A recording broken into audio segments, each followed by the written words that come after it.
got a classic moment this week. Oh, yeah. Classic, we all remember, one, that God's not dead. He's surely alive. We definitely know that. And we all remember when we had to text all of our friends and family, post on social media, hashtag God's not dead, also hashtag Brian has a boo-boo. Well, so... Yes, right, of course. And I forgot about hashtag Brian has a boo-boo, and I'm glad that you're reminding me because it's one of the most important social movements of our time. We need to harness, the 2010s nostalgia and like bring the kind of popular fervor for social media kind of viral campaigns of Brian has a boo-boo with the energy that we had for Coney 2012. Exactly. Yes. So I'm gonna hire like a youth choir. They're gonna sing in a gymnasium. I'm gonna be fully nude masturbating in the bushes by April. And so I was washing the dishes. Yes. And somehow accidentally kind of hacked my middle finger with a knife. Oh no. Just sort of like, but I slipped. I had the sponge in one hand and the knife in the other, and I scrub daddy in one hand. So I hit the middle finger on my left hand, and I am left-handed. So this has been a real problem. Oh, yeah, it's got a splint and everything. It's a tiny little cut, but I hit a vein. Oh no. No. And then I was doing fine, and then I like bent my finger and it opened back up, and I was bleeding so much, guys. The whole sink was just like this marbled mess of blood. So I got a splint so that I don't accidentally bend my finger and rip it up. But a lot of people don't realize that there aren't many, but there are a few occupational hazards and like injuries you can get as a professional podcaster that prevent you from doing your job. And one of them is injuring your finger that you can't bend it to hit delete or enter. Oh, I can't do any of the like swipe controls on my MacBook right now. I have to use my ring finger, pinky, and my index finger. And then if I have to swipe everything away, I have to use the thumb in addition to that. And I'm just not built for it. What you need to do, Brian, is I saw the most insane editing setup for production. And it's a guy who got like accessibility controllers for like people who don't have use of their arms. Yeah. So it's like a series of 8 foot pedals that he programmed with different shortcuts, and like it's like watching someone edit on like 10 times speed. Well, there goes this month's budget. So many possible worlds, but we got this one. So many possible worlds, but we got this one. Welcome to the worst of all possible worlds, the first and only podcast to edit entirely on a banana. I am the worst of all possible AJs. I'm the worst of all possible Brians. And I'm the worst of all possible Joshes. Why is it a banana? It's like a speed running thing. It's someone looks up yes, like a GDQ. Yeah. Joining us this week to talk about Adventures in Odyssey, the evangelical Christian children's radio show. Produced by Focus on the Family, the evangelical Christian organization we all know and love. And specifically on the topic of Adventures in Odyssey does angels. We've got ourselves our own angel here. Yes. Tom Amani, how are you? How are you doing today, Tom? I'm doing very good. I accidentally scratched my nose a second ago and I realized my fingers smell like potatoes because I had peeled potatoes for my dinner that I'm going to have later on when we're done recording. So it's extremely on brand that you got the Irish guy on. I was going to say, am I allowed to say that that's a certified Irish moment? This is the highlight of my weekend because I saw 28 years later the Bone Temple last night, and it absolutely sucked shit. I've heard it's pretty bad. Well, and one thing they don't tell you about these Adventures in Odyssey episodes is that everyone is dressed like Jimmy Savile the whole time. See, I was wondering why I immediately disliked this Eugene guy. Well, this is the 49th installment of Whit's Endless Summer. So if you're not already up on all of the lore, all of the characters, frankly, this one's going to be kind of lore and backstory heavy to an extent, I think. But yeah, I mean, I'm wondering like how accessible a lot of it is. I mean, McCusker, I think, does a really good job of like bringing you up to speed with everybody because he's like a competent writer. But these first two are not his babies. Which is also why, Tom, in our messaging back and forth a little bit about this, you were like, I just kind of need to understand like what the deal is with everything that is going on here. Yeah, I need to update the dossier. My listening to this was I listened to it all 5 episodes consecutively the other day when I was on trains, and then again today when I was in the gym this morning, and then beforehand. And I was like, I was doing overhead press and I was like, this is so weird. Like normally I'm listening to like Electric Wizard or like Crowbar and now I'm listening to Evangelical Riverdale. I do like the idea of Odyssey being underscored by either of those two artists. I think that it would lend a certain level of, I don't know, action to a mostly actionless show. Although that being said, these were like the most eventful episodes we've listened to in a I realized we needed to get another imagination station in there because those are the ones where like things happen. And I wanted to talk about the topic of angels. We were coming up on this big 3-parter called Malachi's Message, which is about angels. And it's a huge sort of hinge point for where the show goes for the next 10 years, basically, of its run. So I was like, well, what are the other episodes that we have about angels? Because there are a couple of memorable ones. And I thought I'll throw in a biblical one, too. Okay, so I did not know much about the Tower of Babel before going into this. I know the basic outlines of the story. Does it get this like granular in the actual text? Okay. No, the Bible, the Bible version of the Tower of Babel is like, and then there were some people, they all spoke one language. They were going to build a tower that reached up to the sky, and then God gave them different languages and they left. Yeah, most of the more in-depth part of the storytelling, most of that comes from the Jewish tradition, where they sort of have expanded versions of the lore. So like Marduk and all that is not the Marduk stuff is even more from like scholarship and history, right? Of like parallel stories that come from cuneiform sources and even Roman and Greek sources. A lot of the extended Jewish tradition also does assume that this was Nimrod, who was building the tower. Again, not in the Bible. Because I think Nimrod, I don't know if we have any record of him outside of a biblical source, but he is in like the genealogies after Noah. Yeah. Just imagine that you fuck things up so bad that your name becomes synonymous with a fuck up. Do you know what I mean? Like, well, that's just because of Bugs Bunny. It is? Oh, is that really how that apparently how that Bugs Bunny is the guy who turned Nimrod into an insult. Yeah. I'm fascinated with the idea of the Jewish extended cinematic universe. Like for the Bible is like, you got the core text, you got like Iron Man, you got Jesus, you got Noah. And then it's like, there's like all these adaptations. Like, is Nimrod like Morbius or something? Also, like, for instance, one of the stories that, because I just really wanted to, I had the same question as you, AJ, and I was like, so where did this shit come from? One of these stories is like that the tower was so tall that it would take you a year to climb up it. And so when people people would have to bring up bricks. And when you got to the top of the tower with your brick, it was great. But if you dropped a brick, everybody would like, fuck. But if somebody just fell off the tower, they'll be like, it was just a guy. Anyway, that's my extended Tower of Babel lore corner. Wait, so they had Babylonian grind set serve? Yes. Like, yes. You need a guy, if you're falling off the tower, it's your own fault. You know, like if you're dropping bricks, you're a beta. I'm a Sigma. I'm going to be placing the capstone on the top of this Babylonian tower. But I feel like we should jump now into the episode itself, right? This is episode 416, The Tower. This is written by a man named Doug McIntosh, who only has 5 writing credits for the entire show. He's the one who wrote the Amazing Grace episode that we listened to about John Newton. Oh, okay. He's also the one who has like some legit credits. He wrote an episode of Amazing Stories, etc., etc. Yeah, this one is a lot more effective than the Amazing Grace one, just because stuff happens like all the time, all at once. I will say that I don't like this Nathaniel boy. Well, is it because you're a homophobe, AJ? Is that because we begin with Nathaniel, played by gay actor Blake Ewing, talking to Eugene about what humanity can accomplish if we all simply work together. Eugene, my point is only that if mankind could put aside its petty squabbles and unite one-minded to work towards common goals, then we could overcome the problems of the world. Just imagine a world where all the borders are eliminated. We could all speak the same language, share the same dream of peace and prosperity. Yes, Nathaniel, I understand your sentiment, and it wasn't so long ago that I would have agreed with you, but my perspective has changed, and now I no longer believe as you do. I love that this is going to come up so much throughout this entire episode, or of these 5 episodes. I love that they precipitated the idea of cosplay voice in the 90s.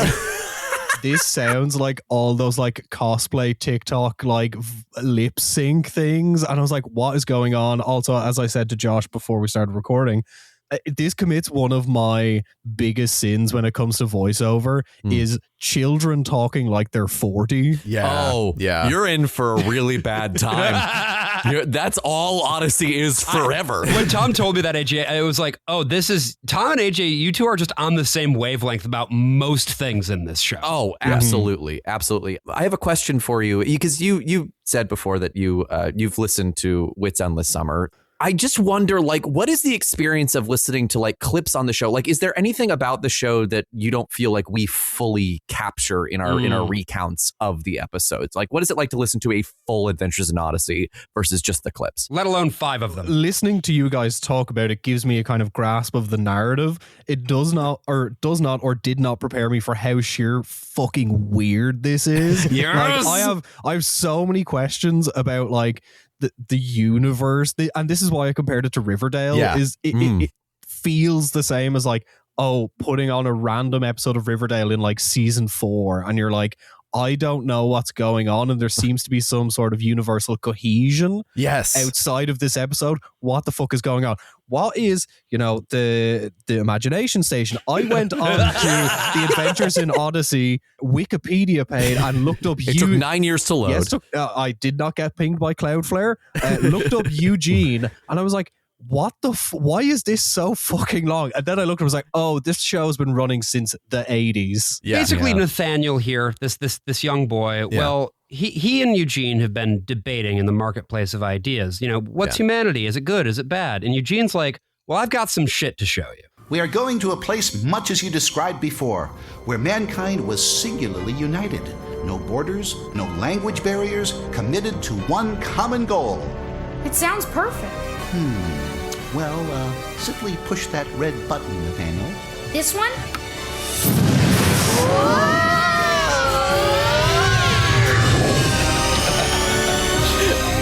I just love it every time, And can someone please explain to me what the Imagination Station is? Gladly, well, first I want to ask you, Tom, what do you think it looks like? Yeah, and what do you think it is, more broadly? Yeah. I think visually it looks like an iron lung or something. It's just like a tube.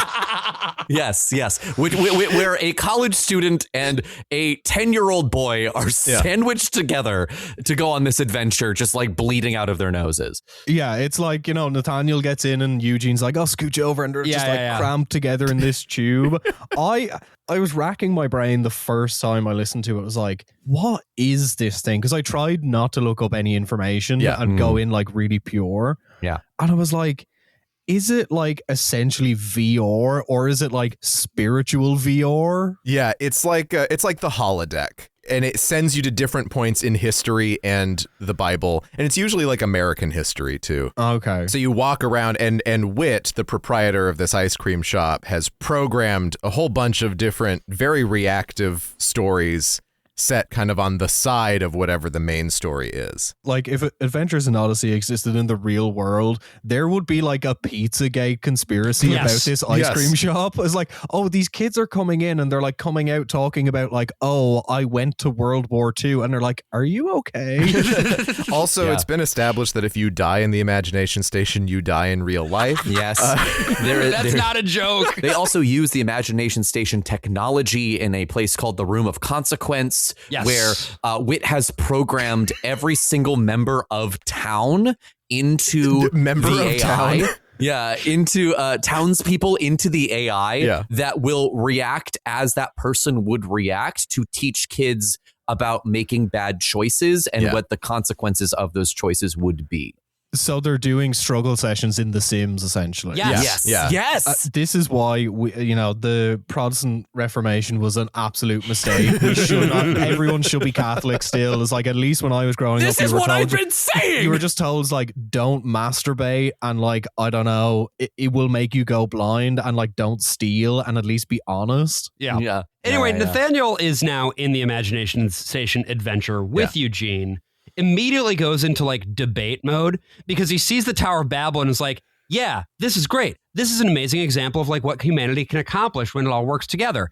And his reasonability is immediately decimated. Nathaniel ends up in lib tears at the hands of a local slave master. You two, slave! What are you doing standing about? Who, us? I see no one else with idle hands. Now get to work.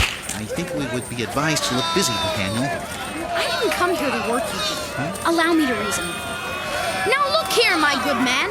We're strangers to this area and... Strangers? Osprey voice again. I can't unhear it. I say. Be careful with that. You almost hit me. Almost? I must be losing my touch. Forgive him, Mr. Overseer. He's only a boy. We'll get to work immediately. See what you do. Next time I won't miss. Yes, sir. Eugene, he thinks we're slaves. Yes, interesting, isn't it? Interesting.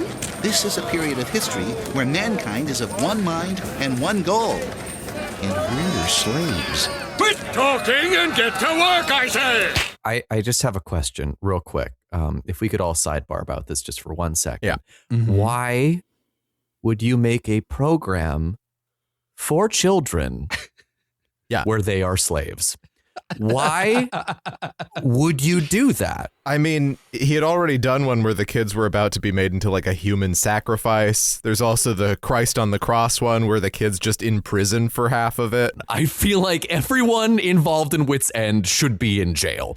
You think that children can't handle a little bit of difficult experiences that build their character, some adventure, AJ? Jesus. Mr. Whitaker is just the original return guy, but he's like returning to all the primordial forms of, yes, you can enslave children and make them build your infernal tower. Yeah. He is always thinking of the Babylonian Empire. It's always on his mind. No, he's saying it's a bad thing. What, do you need Whit to be on the sidelines shaking his head the whole time? Yes, while he's enslaving this child? Yes, we do. You know, evangelical Christians are just like so... There's no subtext to anything. It's like all surface level. And this was made even funnier when over Christmas I watched a documentary called Apocalypse in the Jungle, which was about the evangelical Christians who got Jair Bolsonaro into power in Brazil. God, yeah. Oh. And it's like, these are the most direct and surface level people ever. They are telling Jair Bolsonaro's like, if you don't win, we will kill you. Well, it turns out that in this world, this horrible humanist utopia, you're not allowed to worship any god other than Marduk. What we build with the bricks of today will lead us closer to the true knowledge of Marduk. Marduk? Is that the same as God? No, Nathaniel. The concept of a single deity, the one we know as the true God Yahweh, was unique to the... Shh! Please. Please keep your voices down. Why? What's wrong? You spoke of God. The true God. Yes, we did. Is there something wrong with that? Yes! No. Well, tell me, are you followers of the one true God? I am. Why are you speaking so quietly? Is it a crime to talk about God? Shh! I love that Eugene goes into the Old Testament and is like, Yahweh, Yahweh. I'm just saying the whole word, Yahweh. You can just call him the Lord, like a normal guy. Jeez. AJ, I think it's time for us to have a sidebar about the insane use of diegetic sound in all of these episodes, in that they don't understand anything of like audio spacing. It's like, okay, sure. You can tell that like, oh, maybe they're standing like a couple of feet away from the listener. There's a bird on top of your head. Listening through the second time, I literally could not get over like so many weird like Foley direction choices. Yeah. Like one of the cardinal sins when you are doing, audio only drama is people always start speech immediately after a door opens or closes and never give it like 2 seconds of, if you're looking at something like on a stage, Josh, Brian, how long would you delay between someone like bursting into a room to them speaking? Yeah, I mean, sometimes you come in the room and you're like, hey, motherfuckers! Right. And then the audience claps. With a stage play, you can see the person come into the room. In audio, you can't. Mm-hmm, So you have to give enough time for the listener to register that someone has entered the room before they start speaking. And this happens probably about 60 times across particularly the 3-parter, but it happens so much in these 2 episodes as well. It's like, oh, a scene has started, someone immediately starts talking. There's immediately Foley sounds. You have no time to orientate yourself. Right. And I'm going to assume Focus on the Family spent a lot of money on this show. Yeah. Less than you'd think. Not as much as the cartoon. Yeah, the cartoon was very expensive because they had a cartoon. They're going to have another cartoon starting this year. But they have a lot of, I mean, most of their people are on staff, and I don't think, and a lot of them started before the radio show itself, so I don't think they all get paid all that well. Okay. And the actors themselves at this point in time that we're listening to were not on a union contract. And what I have heard was that they were, for the most part, getting paid $50 per session, which would be like a single morning. But like, you can tell that like all of this Foley stuff, all of this background, all of this is in-house. They do this all themselves. There are interviews with their Foley guy. They'll do stuff live. They have a lot of stuff on file. And Focus on the Family holds on to everything. They recently just put out like a little bonus thing of like some of their oldest actors, their audition tapes. Holy fuck. Yeah. So like they hold on to like warm-up sessions, they hold on to alternate takes, they hold on to absolutely everything in their archives. I do think that point about sound and diegetic sound is interesting though, and I wanted to throw to you for a sec, AJ, because obviously you've had to do a lot of this in sort of the show within the show that you've been making for a while. Yeah. Has Adventures in Odyssey taught you sort of things to avoid? Things to avoid, but also things to do, weirdly. Like there's a lot of stuff in it that I would never have thought to do because they've gone through the gauntlet of doing this for like 30 years. Yeah. They've gone through pretty much every idea that you could think of to do sonically in that 30 years. And most of the time they do it very poorly, but the core idea is good enough to steal and then make better. Yeah. And, you know, Tom, to your point about like the door opening and like walking in the room, it's a lot more like character based for me, because like if you're doing like a David Mamet kind of like fast talking salesman character, they're going to bust in the room and they'll be mid sentence, you know, already. But for the most part, if you're just like in Adventures in Odyssey where things are more laid back, it does feel weird when people walk in the room immediately talking because everything is just so much more relaxed for the most part. And you want to get like, because you don't have a camera or anything like that, you want to get a feel for the space. And so you let the sound kind of create the space before the people start to come in. With this Tower of Babel episode, the weirdest thing is the background dialogue, because you can hear it too clearly. You can hear people saying really dumb shit in the background. And it's always a crowd of exactly 5 people. At this point, we now know the stakes in this Imagination Station adventure. Marduk, the evil god, is the one who they are all worshiping. They're monotheists, but in the wrong way. At this point, the boys, Nathaniel and Eugene, go to hang out with some local sons and daughters of Noah. Are you ill? No. But at 420 years of age, I must be more careful than in my youth. 420 years? Yes, my young friend. And the Lord has been faithful all that time, which is why I believe that... What's that? In the name of King Nimrod and in the name of Babel. So if you maybe couldn't hear that last part of the background dialogue that we were talking about before, he says, open up in the name of Nimrod and Babel. Babel. No, he said, it sounds like he's saying Should we play Babel. the clip again? Let's play the clip again. Okay, here, This will help clarify. I'll turn it up a little bit. Yeah. Got it. All right, let's listen. What's that? In the name of King Nimrod and in the name of Babel. Did you see that? Yeah. What's Babel? I figure it's some guy's name. Some guy named Babel. He does say Babbo. Yeah. You were valid for that one. Did you just take a cell phone recording of your TV for that, AJ? Don't worry about it. Oh my God. One day you could have just asked me. It's not like I've clipped The Simpsons for Whit's Endless Summer before. I know, but I want it to be a surprise. It wasn't a surprise. You said it to me yesterday. It was in the Slack, put it in AJ. the iPad. We all listened to the clips. It's always a surprise for Tom. Tom, how'd you feel about that? I enjoyed it. I like this performance from Eber, actually. I feel like it feels very grounded and lived in to be a 420-year-old man. And I wish that he had anything interesting to say. Yeah, this is Tom Williams, the guy from their stable. This episode, I fucking loved this episode when I was a kid because of the way that it's like, the Tower of Babel, everybody spoke one language, built a tower, and then they left and they spoke different languages later. Opening all of this up and just sort of imagining this world where the entire human population on Earth lives in a single city, building a tower that's going all the way up to the sky. I thought that I was like 10 or whatever when I first heard this. I had never heard of Marduk or Nimrod or any of this stuff before, and I was just like, wow, this is so neat. Look at what you can do with this story. And what I'll say, Brian, is that when we went to focus on the family, you found like in the Bible room or whatever, like their little setup or whatever that they had a Tower of Babel, and you were screaming how it was not canon. And I'm wondering if you could elaborate on that, because having listened to the episode, I still don't understand why that display wasn't canon. I don't remember this, actually. I'm sorry to say.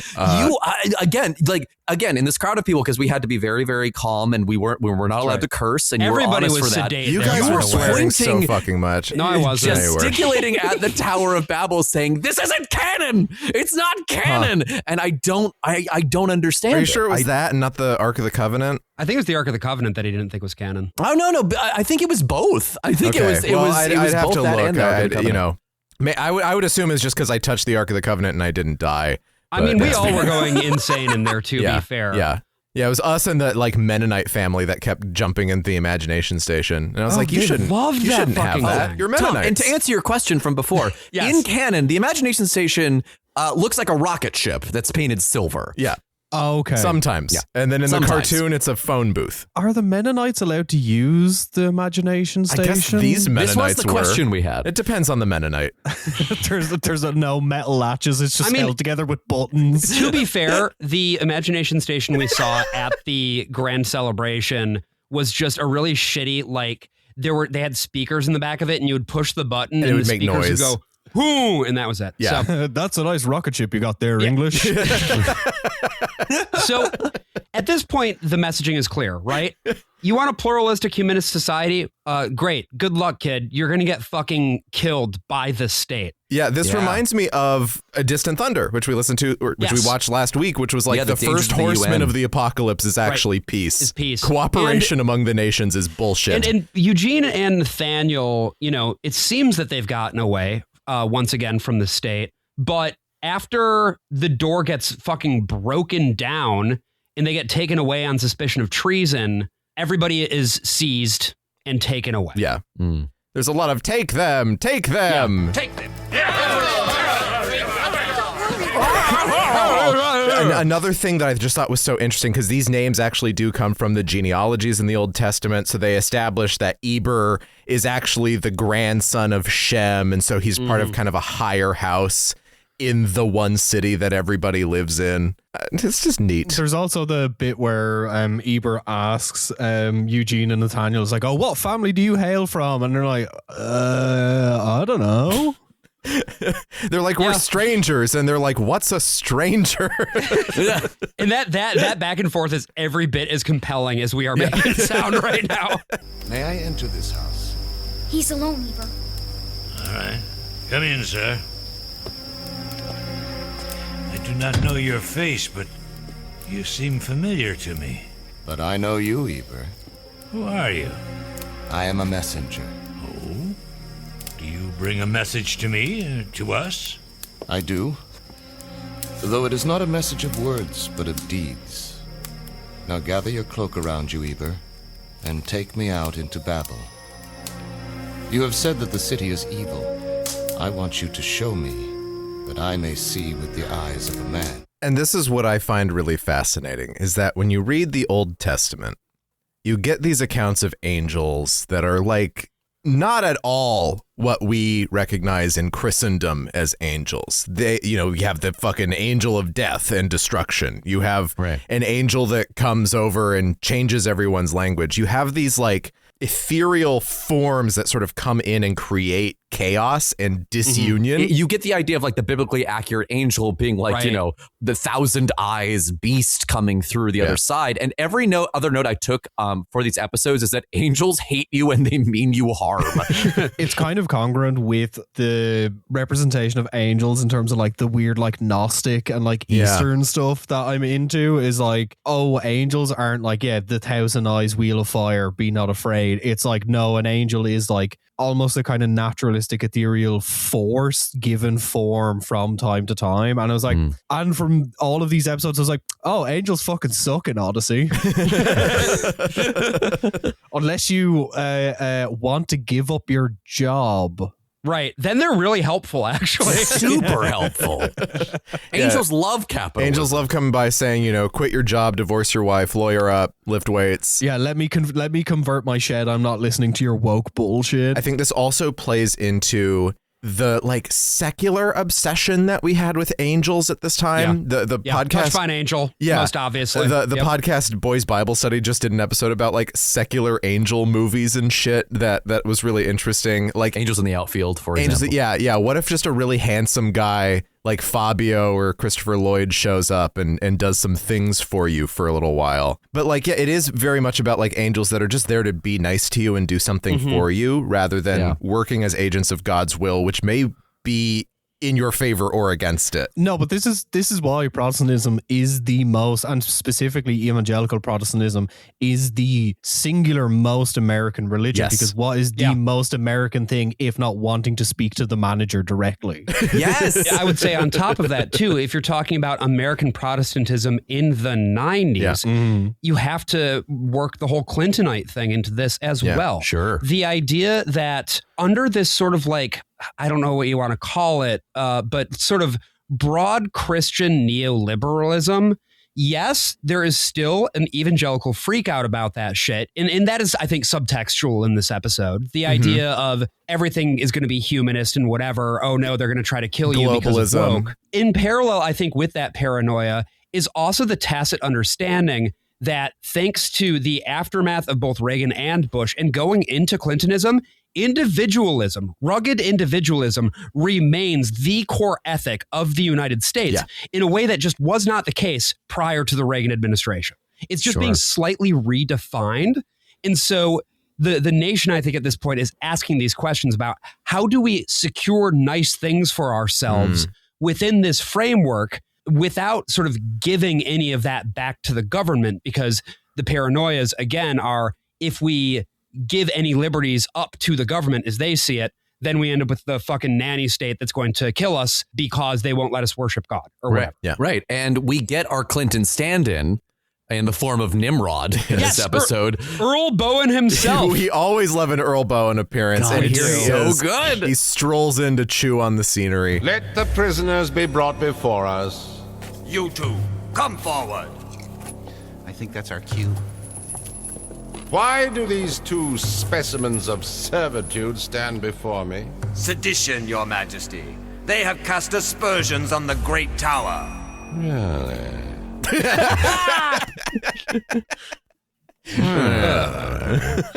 Now that is some good voice acting. That's great voice acting. I love it. Yeah, I mean, you can tell the difference between him and the guard here as far as what actually works for very broad cartoonish evil guy. Absolutely. And what comes off as cosplay voice. I don't think we need to play the next clip, but Chuck Tolley, who is Roger Ebert's grandson, he is going to lead a revolt. Right. And the kid, Nathaniel, has been well, what if there's a dictatorship of the proletariat instead? Yeah. What if you all just realize that you have the power? Right. Which, of course, is wrong. You shouldn't think that. God's going to do everything for you. And he does. Yeah, so the revolt is about to happen on the tower. Eugene's about to get human sacrificed, but then the angel shows up. All those of Babel who are faithful followers of Marduk, kneel, bow, worship while we present our sacrifices. Nimrod, what? Who dares to interrupt our ceremony? The Lord God, who sees your minds and your hearts, and the single way in which you have turned away from him. Guards! Know now, mere man, that you have lost your understanding of God. And so God will cause you to lose your understanding of each other. Guards, don't just stand there!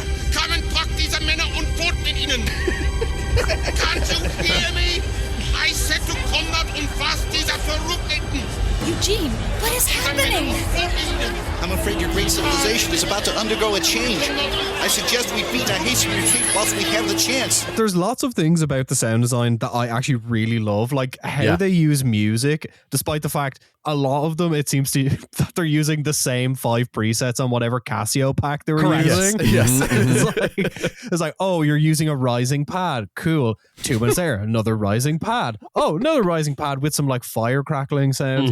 But like they use it. I think they do a lot with very little or whatever they kind of have access to. Right. And it's like the soundscape feels quite full and like quite good. And like this scene is like the combination of like, you know, the music and like a little bit of the Foley design. Nimrod versus the angel is like very good. And then you just get Eugene and Nathaniel and it's like, oh, this is just like a wet fart. I think when you look at this particular story, right, of Babel and how anyone could look at it and think it was a thing that happened and not just kind of a myth to explain why people speak different languages, it simplifies it to the point where, you know, linguistics is such a fascinating area of study where it takes like, you know, over the course of hundreds of years, sometimes thousands of years of just this idea of developing this language and how language is ever evolving and how, you know, being separated into these different regions, like gave rise to these, you know, hundreds and hundreds of languages. Well, it is so much more complex than you could even imagine. I mean, I was just learning about the Maltese language, which is nothing like Italian. And I had assumed it was. Yeah, it's mostly spoken by falcons. It's not that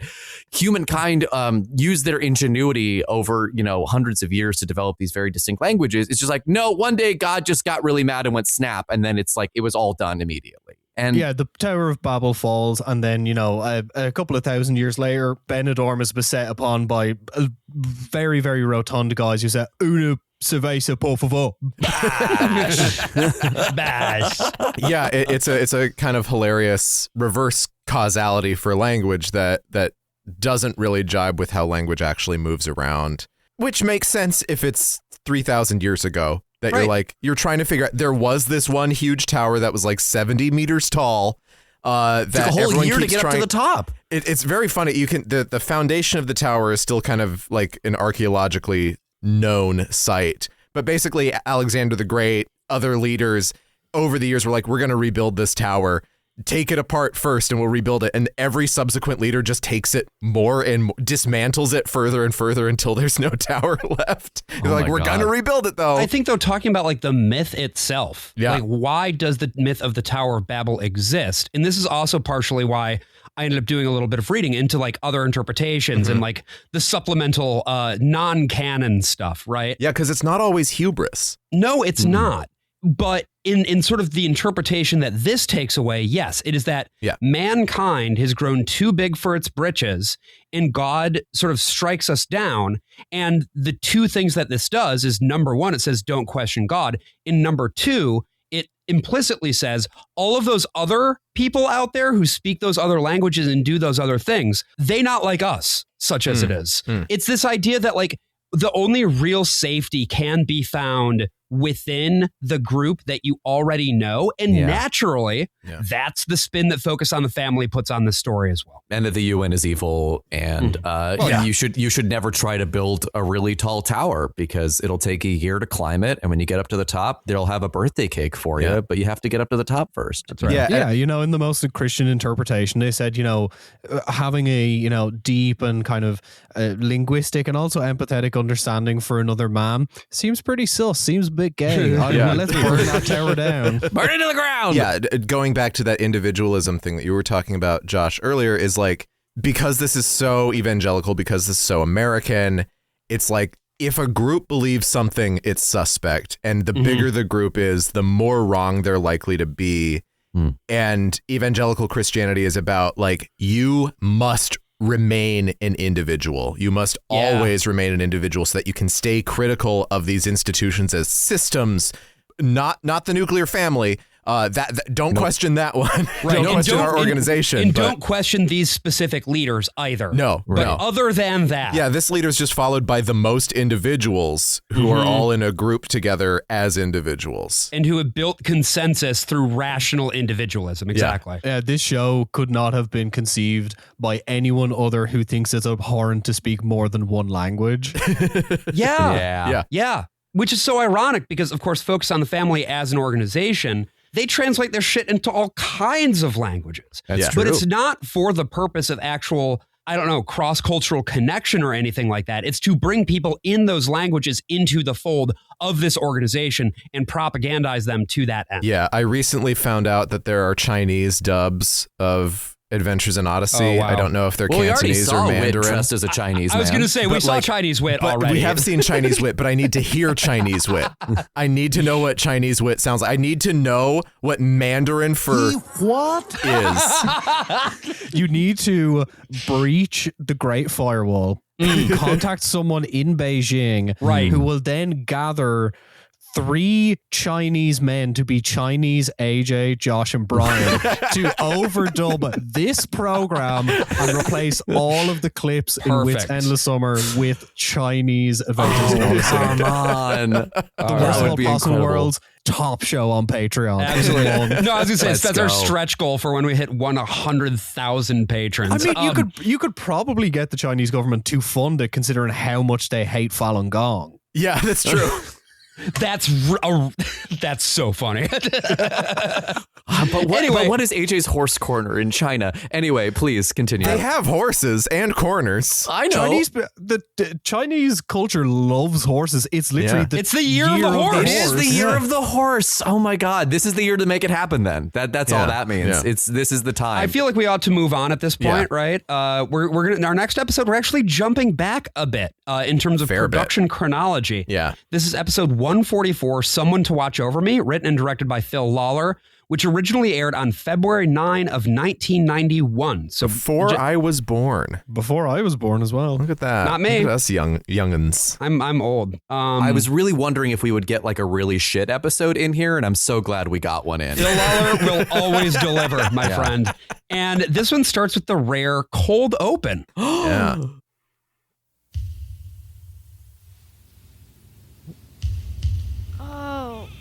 What is that? It's a basketball commercial. Donna, turn down your music. There are people trying to sleep here. It's the beginning of Barkley Shut Up and Jam Donna Guide. Barkley, turn the music down. Jimmy Barkley, shut up and jam. Ow. What in the world? Whoa! What is this?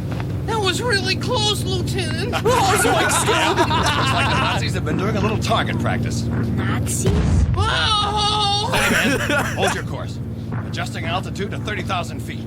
Altitude? Yeah, so this is Justin Roiland's first credited role. I was gonna say, it's like, or honestly, it just sounds like AJ doing a voice. But this, it's really hilarious. You can tell how early on this is. This episode was also made into a cartoon episode with the same name, Someone to Watch Over Me. They just switched Jimmy with Dylan, but it's the same plot and the same things happening. I will say, I can see this working a lot better as a cartoon than audio. This is not written in a way that is at all interesting or compelling, this entire episode. And in order for it to be even a little bit good, it would need much, much better audio design than they were capable of at this time. Yeah. Agreed. Yeah. Tom, when you talk about bad sound design, this is like... Yep. This is garbage. This is one of the ones I listened to again this morning. Yeah. In the gym. And I was like, this is really confusing. It's like it moves so quickly. I was like, and I was trying to figure out, it's like, I know there's kind of like a message in every episode. And I was like, there's kind of no message to this. And then when I was listening to it the first time and got to the end, I was like, there it is. Mm-hmm. Yeah. The VO and the mixing, like it feels very early 90s. Yeah. Like, absolutely. Everything feels like quite maximalist and there's no kind of like balance between all of the elements. It's like, here's loud shit and then dialogue and nothing in between. So Jimmy has found himself in a bomber. This plane is being piloted by a fella named Nagel. We should be there in about 6 hours. Seems awfully long. Change course, heading 118. Sir? You sure you want to do that, Skipper? Hey, the shortest distance between 2 points is a straight line. Yeah, but that straight line takes us right over Grimstad sector. So? He has the highest kill rate in the Third Reich, sir. He's right, Skipper. The life expectancy of a bomber entering that butcher's territory is about 20 seconds. You just said we were out of range. We are, but I don't know how long we can keep it up. We have one engine running at 50%. That puts a lot of strain on the others.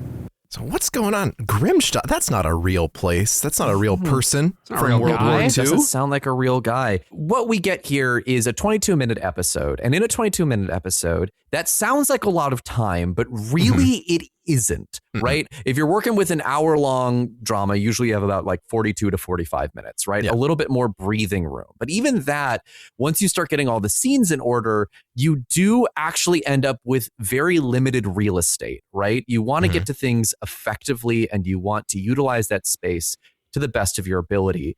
And what I will say is the biggest sin of this episode is that there's a lot of interesting ideas here. And we spend a lot of the first 9 minutes just talking about how planes work. Yes. And I understand that a lot of people coming over here from Lions Led by Donkeys might be really interested in hearing how planes work. Especially if you listen to the episode that I was on, where we talk about the history of airmail. And in that context, it's great. But when you are trying to tell a story in 22 minutes, you have to cut some of the plane stuff, or else I will not care about the characters in your story.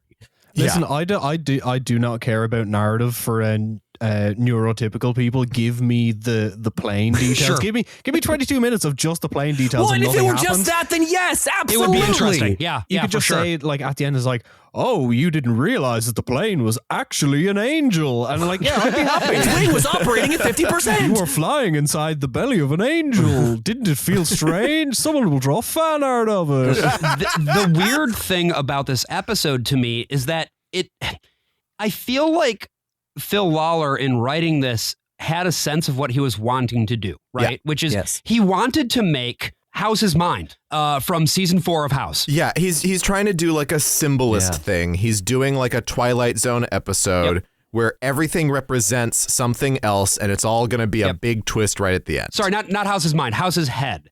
And House Heads will, of course, remember House's Head. That is the episode in season 4 where House is trying to solve one of his many he's trying to diagnose one of his many medical cases. Right. Yeah. But then as the episode continues, stuff keeps coming into the world that doesn't make sense. The problem with this kind of writing is that in order for it to work, in order for your brain to start being like, wait, this doesn't make sense, this doesn't connect, this is confusing, is you have to be willing to get weird with it. Yeah. And this episode is firmly and constitutionally unwilling to get weird with it. There's one moment that we'll get to in a little minute here, but like Jimmy starts this episode just being like, oh, I'm in the imagination station. Right. Unlike a lot of kids, they're like, what's going on? Why is everybody wearing sandals and robes and whatever?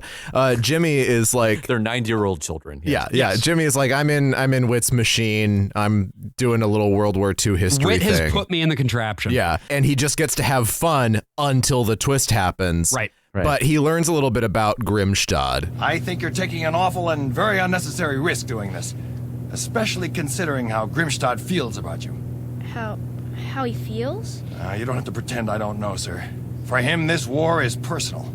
He sees only one enemy, you. Yeah. Well, I feel the same way about Grimstad. For his part, I think Dave Griffin actually does a pretty fucking good job here in the For moments what where he's been given. Yeah, it's a bad script, but he'll have these moments where like, why does this feel too real all of a sudden? Where he just like drops any kind of the affect. And Grimstad and his various forms that are going to appear for the rest of this episode are all played by Hal Smith, aka Whit. So we get to hear Nazi Whit. This is Berkeley, Grimstad. Congratulations, Herr Captain. A remarkable exhibition of airmanship, I must say. He sounds like Holstein. It's the exact same voice. Yeah, it's very same and I voice. wonder if he and Kenneth Mars, knew each other outside of Adventures in Odyssey too, because it does just sound like he's impersonating Kenneth Mars. One, I'm fascinated, given this is 1991, how they did the over the telephone voice, because like that's very easy to do in like a DAW, but it's more so like, did they just like put him in another room and have a little speaker and just stick a mic in front of it? It's very possible, yeah. This whole episode, I'm kind of, both times I listened to it, I was quite confused at like the purpose of each scene. Yeah. It kind of felt like when it got to the end and like the reveal happens, it's kind of like none of this really made sense. It felt like, if Max Landis had have like directed the Twilight Zone. The idea here is so simple. We later find out that there's like Jimmy's like almost dead. That's what's going on, right? It's the Grim Reaper. I think you can kind of tell from listening to this. Like Jimmy's about to die. He's in a coma, and there is so much you can do with that in terms of like what were the precipitating moments, what led to this point in time, and then that's what you can pack into your story. And they do. It's just that what happened to him was literally one thing. He fell out of a place. Jimmy? Mr. Whitaker, this is a great adventure. Jimmy. Come on, Jimmy. Come on. He has jumped out of a plane currently. Uh-oh. Oh, boy. What a great place for a haystack. It's just like you to play around when you're in so much danger, 014. Nagel! What'd you call me? Agent 014. Is everything all right? Oh, yeah, 014, sure. Oh, that's like 007, except now there are two of them. I get it. Oh, yeah, I guess I get that now. That's getting out of hand. I do think it's very interesting, and we should put a pin in this, that the personification of death and all the evil people in this sounds like Mr. Whitaker to him. Yeah. To Jimmy. Yeah. I think that is an unintentional insight. Yes. Into Jimmy's psyche, and it makes me like Jimmy so much more because I agree, he is the devil. Mr. Whitaker and his infernal machine have trapped me in this never-ending nightmare. It's such a strange choice to do that creatively too. Yeah. Like why would you not just have Earl Bowen do this, or one of their other guys who has a baritone? Well, this I mean, for all the special effects and everything that they're doing, all the sound effects and environments, this is a pretty slim cast. So I wonder if they were just cutting back on costs a little bit, because it's just Dave Griffin as Jimmy, Charles Knox Robinson, one of their regular guys, as Nagel, and then it's Hal Smith, and then people who work for Focus on the Family already in all the other roles. One of them sounds like this. Yeah, you've got Chuck Bolte, you've got Bob Luttrell, you've got Dave Arnold and his wife Jana Arnold, and you've got Phil Lollar, and so that's all just like the executives and writers and directors, and then one wife. My hottest take on this episode is if they had the courage of their convictions, Jimmy would have died at the end of this episode. This would have been his last episode.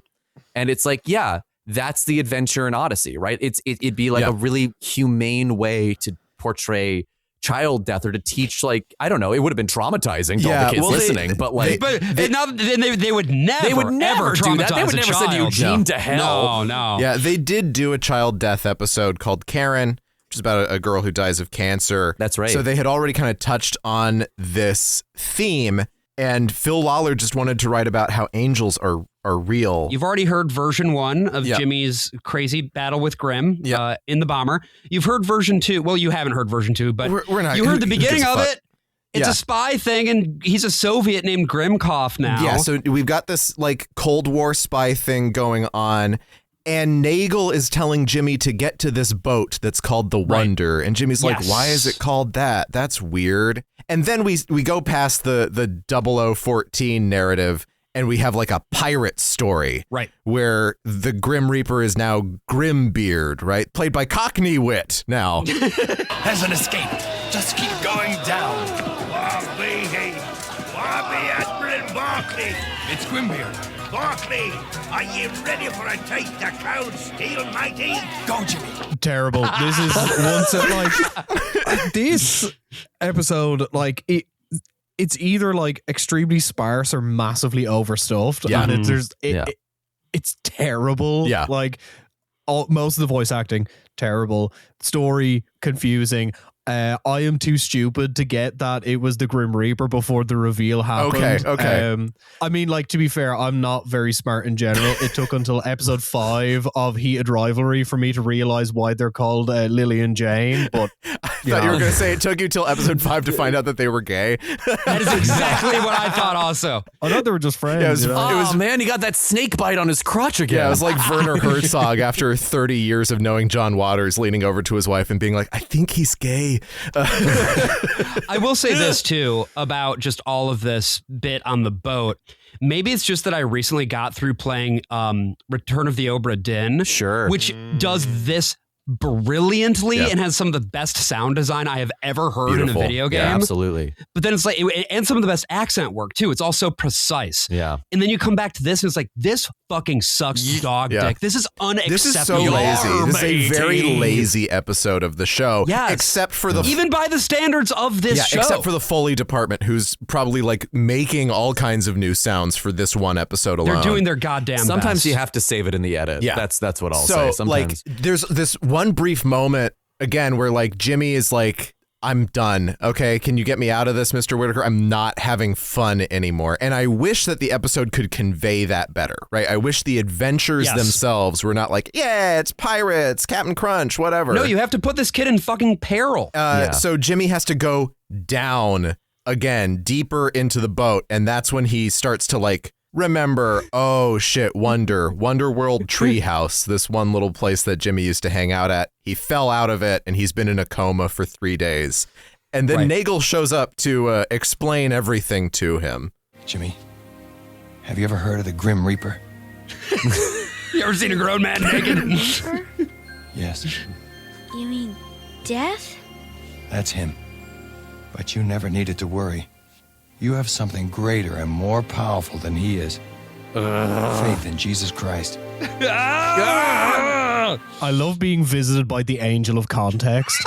It implies to me that every death just means that you didn't get like a good enough angel to save you from death. By the way, Nagel is an anagram for angel. Holy shit! Holy shit! And as Matthew 8:10 says, see that you do not look down on one of these little ones.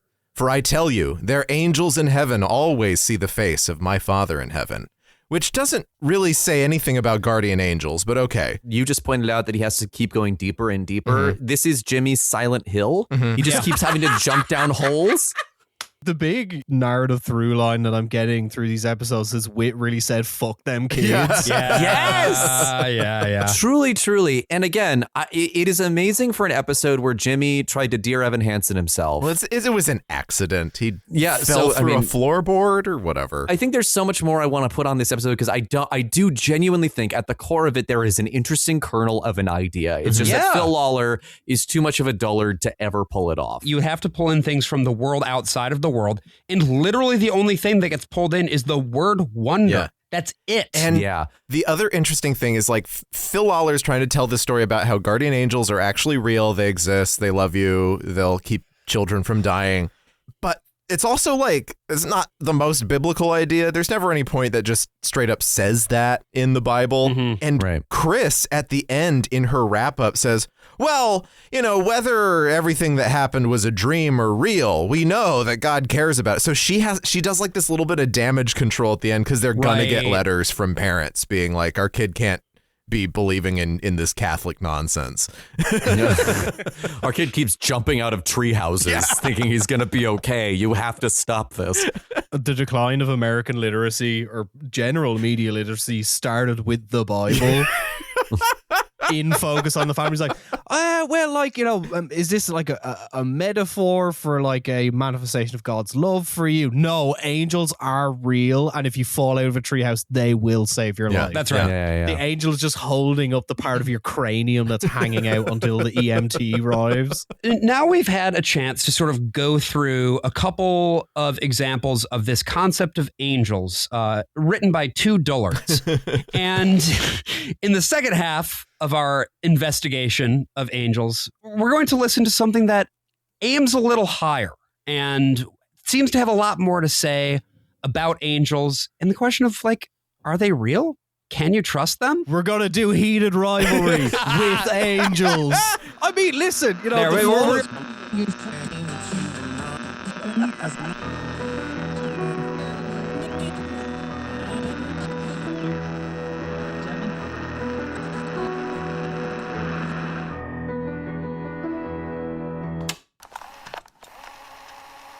All right. It is day 522 of the CO project.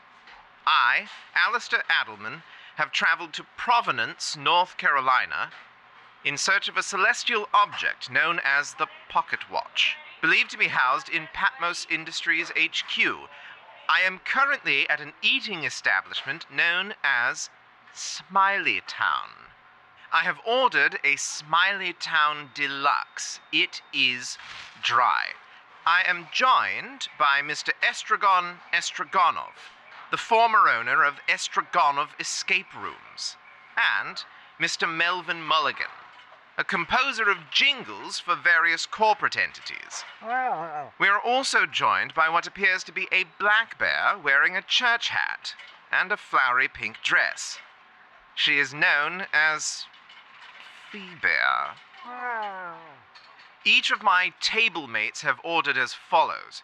Mr. Mulligan, a Smiley Town Deluxe with no pickles. Mr. Estragonov... All right. Enough of that, would you? Just give me that. No, that's the fast forward button. Damn, I'll need to refine my... Please refrain from touching my recorder in the future.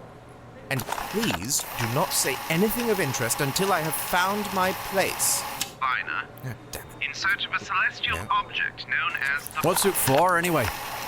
The recording. The integrity of the CO project. So that if it is ever peer-reviewed... I did not know there was clamoring of public for studies on the existence of angels. Celestial beings. And if it is ever to be peer-reviewed, it is important to have the proper documentation so that one of the many celestial scholars out there could replicate the experiment. The experiment of eating a 3 out of 10 sandwich at some half-baked burger joint in North Carolina. Yes! Every decision made on the road to discovery is as important as the discovery itself. Any tiny variable can mean the difference between failure and success. Phoebe would like to know if you're going to be finishing your fries. All yours. It is of vital importance for future generations to know what we found here. What you both have seen. What do you mean, what we've seen? Apologies, I just assumed your sister, Mary, yes? How did you... Estragon? Silent name of sister slip. Big whoop. Yes, so, your sister, Mary. When you saw into her cell, she appeared to have 2 wings. And her forearms appeared covered in eyes, correct? You told him everything. He seemed worthy of trust. I am incredibly good judge of character. Don't you start. Well, I guess the cat's out of the bag now. And you're saying that she's been turned into an angel? Oh, I'm not saying that at all. I'm proposing that she is a hybrid. The first ever human to have survived merging with a creature from the celestial world. This seems pretty far-fetched, no? Phoebe, you've gotten ketchup all over your lovely dress, and we just had it dry cleaned. It's not far-fetched at all. Look, see, I've brought copies of my father's research. He concluded that a human could never fuse with a celestial being directly. It would be like putting plutonium in a milkshake. But if that celestial being was somehow channeled through a secondary source... Would you both keep it down to a dull roar, please? Apologies. So, what? You're saying Patmos fused my sister with some sort of watered-down angel? Celestial being. But essentially, yes. But why? Why would they do that to her? Why? Who cares why? This is the scientific discovery of a millennium. If we were able to get but the smallest sample of the hybrid, just think what That's my sister. You hear me? That hybrid you're going on about is my sister, not some sort of science experiment, and I won't have her spoken of like that. I won't. Apologies. I tend to get overexcited, and I apologize. It's fine. We just gotta make sure the bastard who did this doesn't do it to anybody else. Ever again. He will pay. This Karen Jehovah Wyatt, CEO of these precious Patmos Industries. He will pay for taking good name of Estragon of Escape Rooms and dragging it through dirt. My rooms were meant for light family entertainment or corporate team bonding exercise, not for the imprisonment of sisters. My blood pressure will be what it will be, Phoebe. Get off my back. Well, we're gonna have a hard time making anyone pay if we can't even get inside the damn building. Place is locked up tighter than a priest's arsehole. We could send Phoebe through front as distraction. She can be very distracting. Perhaps I could pose as some sort of government inspector. I have brought along a variety of wigs. Too risky. If you're caught and they throw you one of Estragon's death boxes, then where would we be? This is laughable. The death box never made it out of prototype stage. Nobody's risking their life for this but me. It's my sister. It's gotta be me. On the train, you told me you came here to find an angel. Celestial being, right? I did, yeah. And what will you do once you find her? I'll figure something out. My father disappeared 2 years ago, researching celestial beings and, as I found out, digging into the activities of Patmos Industries. So, I'm sorry if your winging it, pardon the pun, does not make my cup runneth over with confidence. These are dangerous people. You've seen what they can do, and you can't do it alone. I can't do it alone.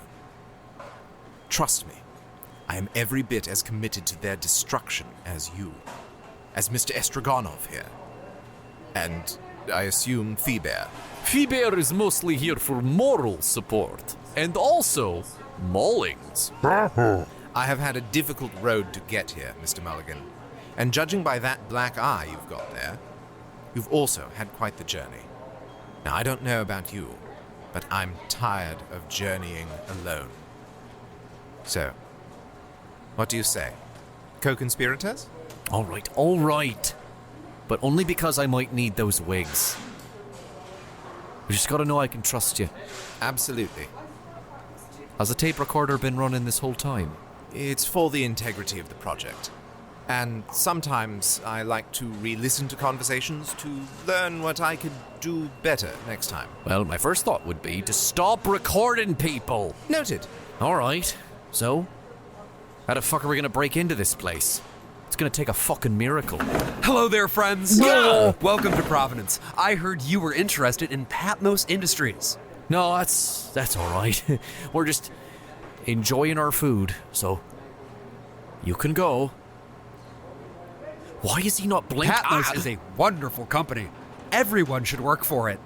If you'd like to learn more about it, maybe you should meet me in my car. Meet me in my car. Meet me in my car. Okay. I mean, we shouldn't, right? Right? Heck yeah, dudes. Thank God you all got here. I did not have a plan B. I take it this is not a recruitment pitch? Quite the opposite. Patmos owns Smiley Town. That place is wired out the wazoo. But they aren't ever going to tap the old taxman's Toyota. No siree. I am sitting on something squishy. It is not unpleasurable. Oh. So you work for Patmos? Well, I used to. Until the unpleasantness. What? But I heard you folks chatting it up in there, and, well, I think I can help you. Our list of conspirators grows ever larger. What shall we call you? Gentlemen and Bear, my name is Timmy Taxman Thompson, and I'm the one who's going to help you burn Patmos to the ground.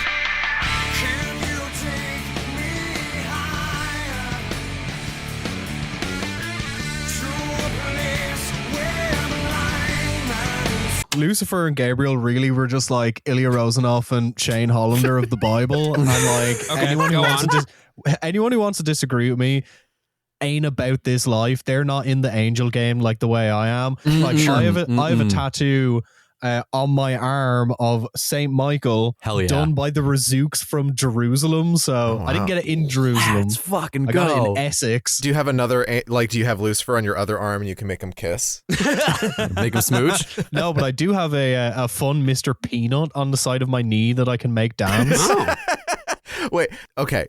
How is an angel a saint? That feels like it shouldn't happen. I feel like saints should just be guys, and then like angel, like that's like saying that a bear is a saint. This is going to be a strange question. Did we ever canonize a bear? I don't think so. There's been a lot of weird saint shit, but I don't think we ever canonized a bear. That would be the Russian Orthodox Church only. From my understanding, at least the way I was raised, was that angels are their own separate class of creature. Right. And then the saints themselves live amongst the angels, but are not angels because they still have free will, which is why you can petition them to talk to God. The only one that comes to mind is Saint Gwynifred, who is technically it's a dog but technically is not recognized by the Catholic Church. Okay, right, so it's sort of a folk saint. Yeah, like like a Saint Christopher at this point, who has been decanonized because that's weird. I mean, Saint Christopher is still a a saint in the Eastern Church, just not in the Western Church for some reason. Yeah. I guess carrying a really heavy Jesus across a river isn't enough of a miracle for the Catholic Church. I just had, for a moment, I just wanted to bring it back again to the idea of a Luciferian heated rivalry. Oh, sure. Sorry.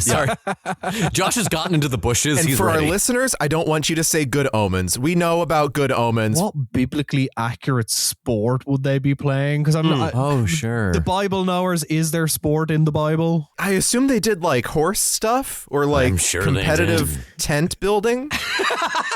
Tent building?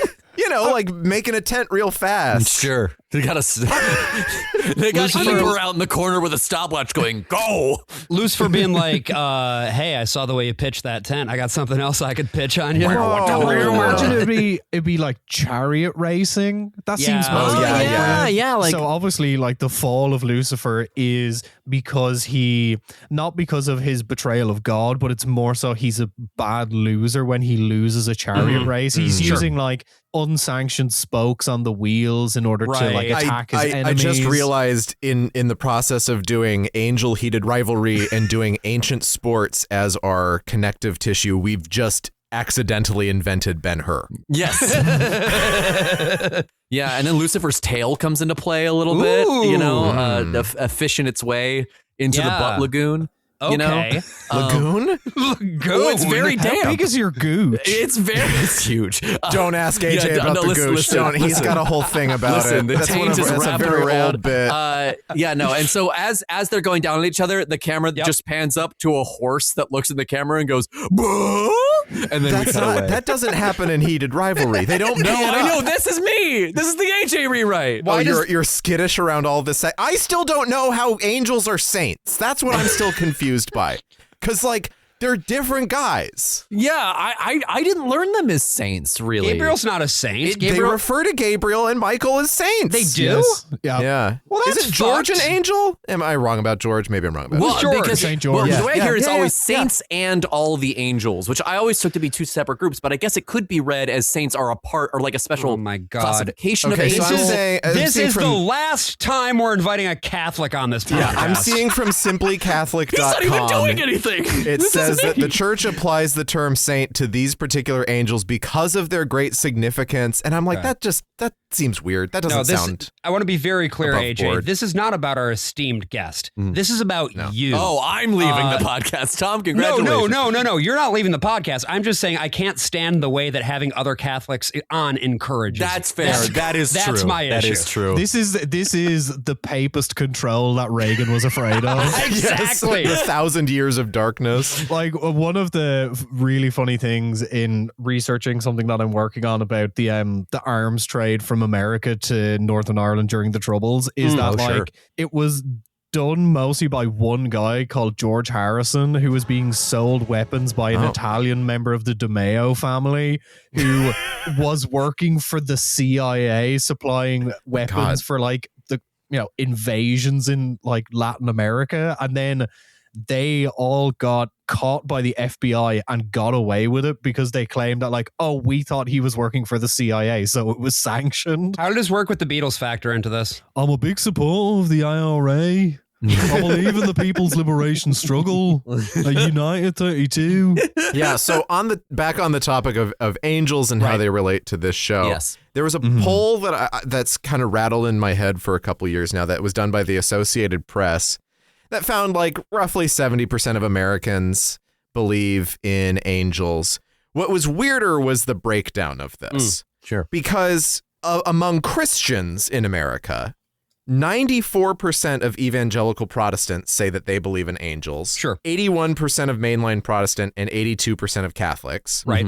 And 2% of atheists believe in angels. Okay, that's a rounding error.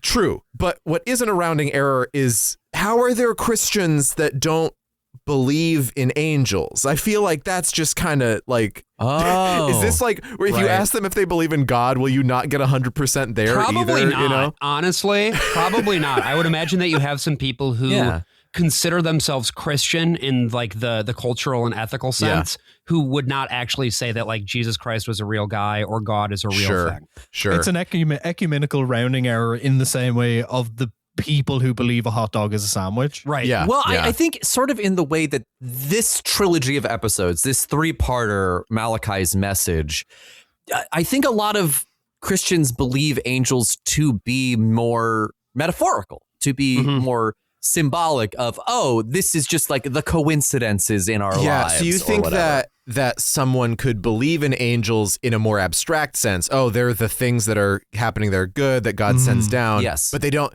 But because they don't believe in like a guy who walks up to you and is like, hey, I'm an angel, I'm going to do something for you today. Yes, the sexiest man you've ever seen. Yes. They fill out the poll and they're like, yeah, I don't really believe in angels. My thing with like Americans and like faith and religion is like, yes, angels is kind of an easy thing to believe in because they're almost universally positive in the popular kind of consensus. Right. Yeah. I want to know how many people believe demons are real. Fewer, but still quite, especially among evangelicals. Oh, is it the same poll? They had numbers on demons as well? I didn't see a thing about demons, but the devil, still more than half. But it is also really interesting just how many kind of folk beliefs people develop within Christianity. Yeah. You know, like if you polled just a group of Christians anywhere in the world on whether they believed in reincarnation, you would inevitably get a few people who say, oh yeah, no, I think I'll come back to Earth in a different form. I feel like the flip side too of you might have some Christians who don't believe in angels is like, I could also see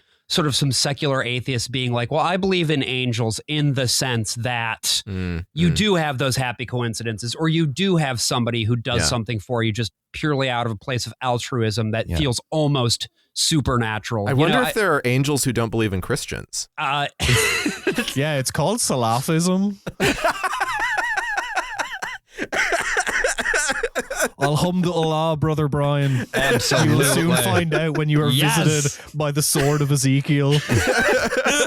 So let's talk about this 3-parter, shall we? Malachi's message. I need to jump in before we get into this episode because when I was listening to these, I know that Focus on the Family is like a fucking insane like influence group. Correct. Yeah. These 3 episodes, it's like so blatantly obvious. Like the previous 2, it's kind of like, okay, you know, God, you know, general kind of like good moral lessons. This is like chock full of like, this is the evangelical political project. And that is what I'm so excited to talk about, because basically what this trilogy of episodes does is it pairs this idea of angels as being something that is a real phenomenon that can change the world for the better with this sense that the Christian conservative political project is not just a laudable goal, but the will of God. And so we've zoomed ahead back into 1998. This is a Paul McCusker trilogy.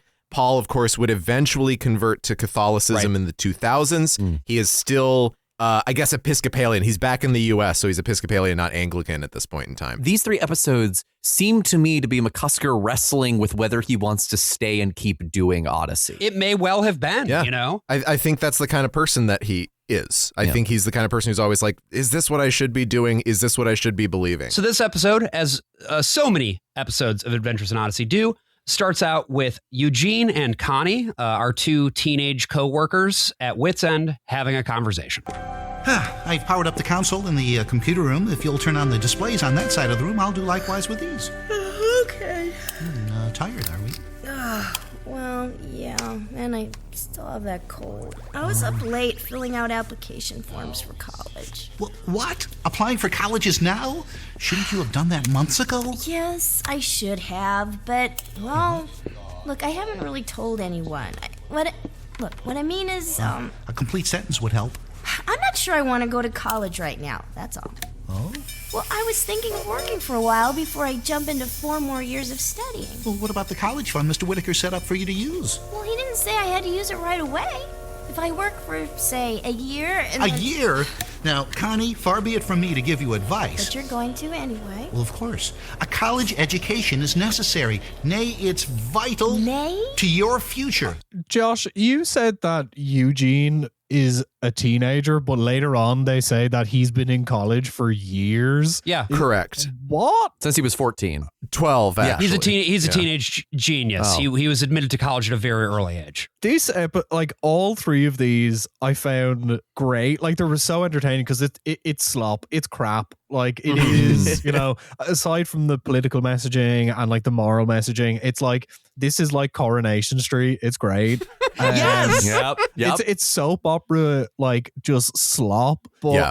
I loved that, like, I was listening to it, and then when I re-listened to it again, and I was taking notes and stuff, it was like, this feels completely unrestrained towards the messaging that it wants to get across, and there's so many messages of, like, yeah, obviously, like, God is good, angels are, like, great for pointing you towards whatever path you want. The government is bad. Your wife should stay at home. Gap years are the devil. The first indication we sort of get that this is going to be, I don't know, maybe a more on the nose episode than some episodes of Adventures in Odyssey is what happens next. Because Eugene and Connie notice that the imagination station, well, it's still on. Eugene, when you turned on the power in the computer room, did you turn on the imagination station too? No, you have to flip the switch in the back. Well, you know that. Well, yeah, I do. So why is it on? Well, I have no idea. Who closed the shop last night? I did. And I distinctly remember turning everything off, including the imagination station. Well, do you think Whit came back? Connie, the panel indicates that someone is inside. What? Push the button to open the door. Nothing's happening. We'll try it again. It won't work. I'll have to use the emergency override. This is most unusual. There. Oh, it worked. Hello? Is that you, Whit? Oh, Eugene! What's the matter? It's a man, and he's... Oh, whoa! He's straight jorking it. I'm conscious. What happens? Well, don't just stand there. He's heavy. Right. I'll phone for an ambulance. Oh, good thinking. I'll just hold him here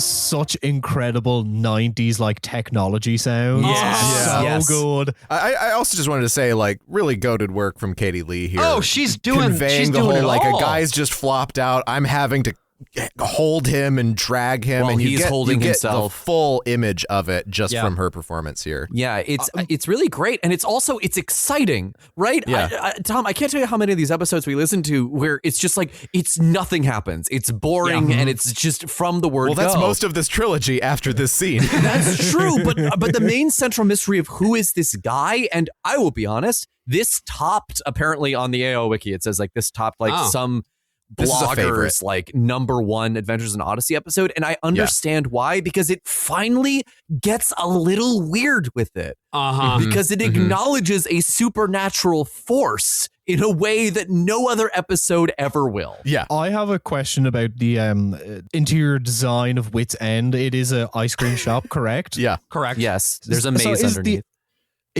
Okay, so I assume the imagination station's in the basement. It's not just in the corner. It's actually on the ground floor. It's on the second floor. The imagination station in the Bible room. Let me see if I can find the map here. But basically, the gist of it is that Whit's End exists in a large Victorian mansion. Here, I found a picture of the board game. I'm going to put it in the chat here. Oh yeah, the board game has sort of like a Clue style or Cluedo. Yeah, so it's got a whole map. I'm imagining Whit's End being kind of like non-Euclidean geometry, like a Lord I mean, a little bit, Dark Souls 1. Definitely. Yeah, so on the first floor, you can see that there's a small theater. Yep. There is an ice cream shop. There is a library. There is, I can't read that. Yeah, what the fuck is it's that? Whit's workshop. Oh, that's where the workshop is. And then you go up the spiral staircase by the entryway, and there is a giant train set. Right. There's an invention corner. That's a kid's arts and crafts space. Right. They're not doing real invention over there. Yeah. There's the room of consequences.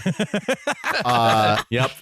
Oh man, And did then that you have- spark my imagination? I'll tell you The what. layout of the room of consequence looks like the Chinese room experiment. Yes. And it does not look like that in the cartoon. They go with a different design. But like then you have Whit's office, right, kind of sharing a corner with the Bible room, and then there's a secret computer room nestled between these two things. Right, and that room, the computer room, is only accessible via a sliding bookcase in Whit's office. Yeah, this is canon, by the way. And I'm not making any of that this is up. where he engineered a bioweapon. Right, and that's where he keeps Shodan, basically. Yes. Wait, where's the imagination station though? It's in the Bible room. It's in the Bible It's room. in See the little rocket Bible thing? room. There it is. So there's like Okay. the armor of God, there's that mirror thing, and then there's a little. So the Bible room is this tiny little quaint room on this board game, and this doesn't have the basement, of course, which is full of horrors. I feel like a completely schizophrenic person looking at the floor plans for Comet Ping Pong and Pizza. Yeah. Well, okay, so here's the other thing too. When I look at this, when I look at the design and layout of this thing, this is Freddy Fazbear's Pizza. Like 100% Scott Cawthon I mean, grew up with Scott Adventures in Cawthon is an Odyssey. evangelical Christian, so he definitely knows this stuff to some degree. Yeah. And the way that the storytelling happens in Odyssey and the way the lore works in Odyssey is shockingly similar to the lore in Five Nights at Freddy's. Yeah, and we're in the period of this show after Whit comes back and we have our second Whit, where, as we've been exploring, it is like Coronation Street, where half the people are missionaries, because like love triangles, aren't they gonna get married? Aren't they gonna convert to Christianity? Is Jason gonna go back and rejoin the National Security Agency? Right. All of this stuff is going on, and it's so like there are so many episodes like these three that don't even have children in them. And this was the stuff I loved as a kid. Of course, it's the best because of what Adventures in Odyssey has to offer. Because the most of the episodes with the kids fucking suck dog dick. You know? Well, there are actually some kids, which is probably in the next scene. True. Oh, that's true. There is like a scene with two kids. Yeah, that should be noted. What happens in this episode is that the guy who came out, the guy who was initially unconscious, he is going to become the man who drives the plot action throughout the trilogy. We will discover, is the titular Malachi. Mhm. Before we get there, though, we have to go over to Tom Riley's farm. We sure do. We will recall from previous episodes, Tom Riley, the big-hearted hayseed. He's got a farm. He owns a fuckload of land. I think the last time we saw him was the Family Portraits episode, and when he was first introduced, he is the biggest moron on the planet. Right. He thinks that Robert Louis Stevenson is still alive for some reason. And here he's a much smarter man. Yes, and savvy, right? Yeah. Because he has to be. We'll also remember that he is Whit's best friend, and both of them are sort of altruistic capitalists. And Tom has sort of been thinking a little bit about like what he could do to use his resources to better the community. And we get this absolutely incredible dialogue between him and Whit, which I just want to play. Oh, the bus should be here any minute. The bus? The school bus. Kids from Oswald Heights section of Connellsville are coming here as a field trip to tour the farm. Kids from Oswald Heights. You call that calm? Aren't the Heights in the news all the time for, gang and drug problems? Yeah, Miss Cooper, she's the teacher of the class, told me that this will be the first time some of these kids have ever been to a farm. Are you kidding? Connellsville isn't that urban. Well, Connellsville may not be, but apparently Oswald Heights is. The families there are poor and isolated. Urban, huh? Many of the kids reach their teens before they ever get a look at the world beyond their own neighborhoods. Oh, that is hard to believe. I read that statistically, crime in Oswald Heights is as bad as any of the major cities, like Chicago or Los Angeles. That's why I was happy to let those kids come to the farm. Well, Tom, I think it's a marvelous idea. Well, it makes me feel like I'm doing something helpful. Los Angeles, what Well, the if fuck those are kids don't see a cow, they might get addicted to the old crack cocaine in the rock. It is very rare that this show gets this openly racist, I guess. Yeah. Because even though none of this is explicit, it is very clear what they are saying here, particularly when Whit says, well, I didn't know it was that urban over there. Or mentioning Chicago or LA. I Yes, was like, oh, yes. this is extremely pointed. Like when I was listening to this again this morning, I was like making some food for myself. This like stopped me dead in my tracks. Oh yeah, no, I was fully stun locked. The use of LA specifically as shorthand, sometimes New York, And then Chicago, because this show is set in the Midwest, Chicago's kind of the nearest huge city. Yeah. But like, it's also funny that like Paul McCusker mostly grew up in like Maryland. Yeah, he doesn't say DC. Yeah, it's just LA and Chicago because that's the shorthand. Right. It's the shorthand in the Odyssey universe too, because that's where Connie came from, was LA. Yeah, that's true. Where all the jazz and Chicago is where yeah. they always end up running into people who are trying to commit crimes to and them. it is the neuroses of Dobson, right? Yeah, Seeping and part of it is that, you know, Focus on the Family was in Pomona, California for a long time. That's where the show started out. They're still in Colorado, so it's still like the West. Right. They're not going to say, oh, it's like Albuquerque out there, even though Albuquerque's like a much more violent somewhere Vince Gilligan's like, yes. And I guess, you know, I don't want to spend a lot of time on this because this is certainly not the point of this episode, although it does end up being pretty load-bearing from a plot perspective. Right. Yeah, and it also is about a perspective that the show is trying to introduce where they wanted to get a more diverse and a more urban, in a literal sense as well as the air quote sense, audience for the show. Right. The thing that they can't sort of get away from because it's so in their own prejudices, just hardwired in there. Yeah. And what I find so fascinating, right, is that you've got these lines about how like, well, these kids hardly even see the world outside of their neighborhoods. But then when they are talking about whether people should stay in Odyssey or go somewhere else, by and large, the idea is no, fucking stay here. Don't go anywhere. Yeah. Every single fucking time Connie tries to leave, it's presented as like the worst thing that could possibly happen. It's almost like they're trapped there. Huh. As a matter of fact, most recently on Adventures in Odyssey, Connie is stewing over this question of whether she should leave and do something else with her life. And Malachi shows up again 25 years later. What? To be like, maybe the real secret to your purpose is being nice to people. Wow. Is it still played by the Phil same guy? Lollar wrote that episode. So same actor. Yeah. I'm fascinated by the idea that, like, since they mentioned Chicago, that technically Chief Keef exists in this universe. Yep. Somebody needs to play Whit like Finito or don't. I also just love the idea generally of like an episode of Adventures in Odyssey where they are overrun by the plague of Ghetto House. Like everybo's just listening to fucking DJ Dion. I was gonna say, yeah, like Tom Riley's like, these kids in Oswald Heights, they listen to drill rap. Yeah. When we meet the kids, the two kids that have this one scene in this trilogy, they're like fine. They're normal kids. Yeah. They're just goofing off. They get into the mildest amount of trouble. Yeah, they're not even rambunctious. No, they don't do anything with this idea because they don't know how to write whatever it is they're trying to go for, which is why they eventually abandon this idea. Because also if they did want to write what they would want to write, it would be super fucking racist. Yeah, immediately. And that's part of the problem, right? Yeah, it probably should not be written by the most suburban, most white people imaginable. The and to be clear, I'm not talking about the creators of this podcast. I'm talking about somehow. No, Paul McCusker like wasp among wasps. But let's move on here and talk a little bit about Malachi. Yes. The titular character here, because Whit goes to the hospital because obviously, you know, Connie and Eugene have gotten hold of him to be like, hey, there was a fucking guy in the imagination station and he's at the hospital now. Maybe we should just start with the basics. I'm John Avery. You're Whit. I know you. All right. You know me, but I don't know you. Oh, my name is Malachi. Malachi? Just Malachi. Okay. What were you doing in my shop? I've come as a messenger. A messenger? Messenger from whom? From God.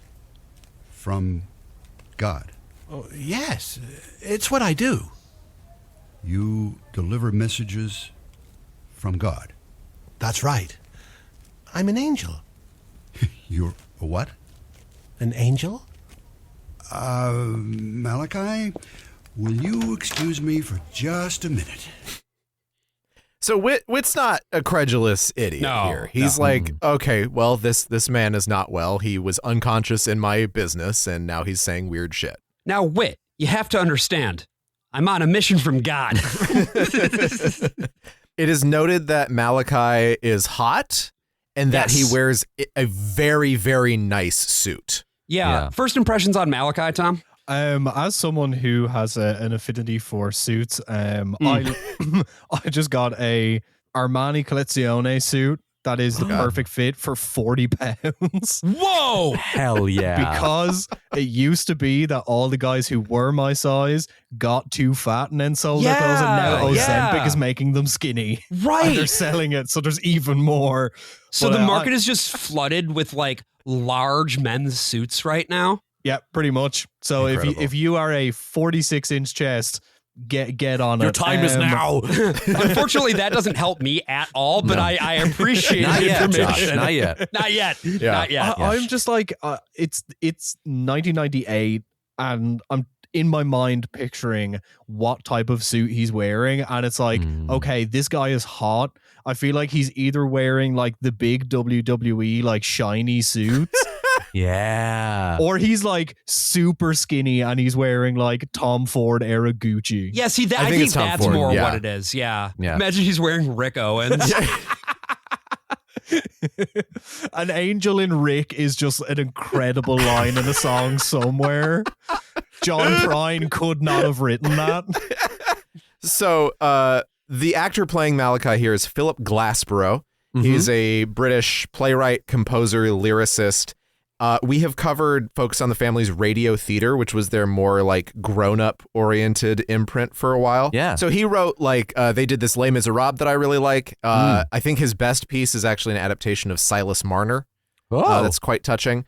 So he's probably the best writer that Focus on the Family ever had, and I don't think he ever wrote Adventures in Odyssey though. He just showed up to play this one role. Yeah, it's a fascinating vocal performance. Like it kind of reads a little bit like the Joker for a lot of it, and I like that about it. I like that there's a little bit of like a very creepy edge to this angel. It's also very out of this world. Like you don't get performances like this in this show basically ever. Yeah, and compared to like Corey Burton as the angel in the first one, in the Tower of Babel episode, where it's like, here's all the stereotypes of I'm an angel. Untouchable. Whereas Malachi is like this guy who's just kind of messing with you the whole time, but he's very calm about it. And he's a bit of a trickster, right? Yeah. Because Whit basically goes off to find an orderly and be like, hey, you might want to get that guy checked out. Yeah. But then when he returns to the hospital room, Malachi's fucking gone. He's just disappeared. Malachi's so smooth, he tries to dap up Whit, and Whit freaks out.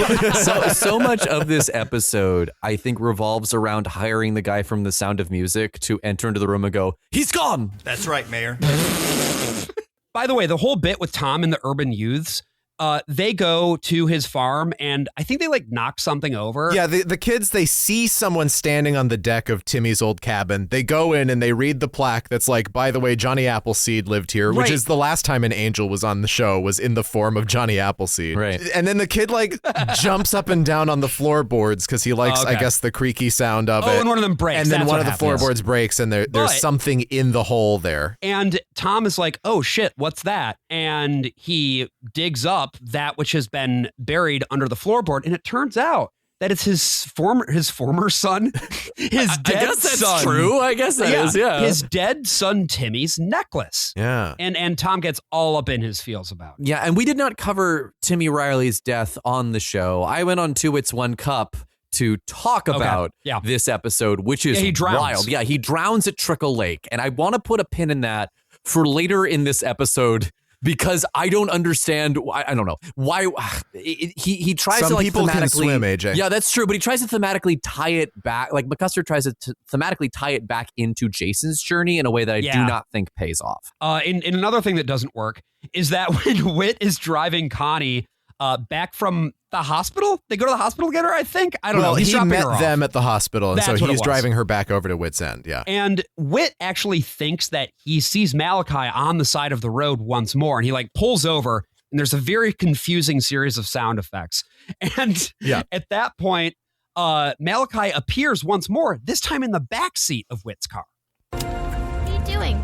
Dropping you off. Why? Aren't you coming in? Not right now. I want to go see Tom for a few minutes. Bet you saw him this morning. This is about Malachi, isn't it? Connie. All right, I'm going. Shaking his fist. Whit? Huh? Should I be worried? I don't think so. Good, because for some reason I'm not, but I didn't want to miss out if I should be. Well, I'll see you later.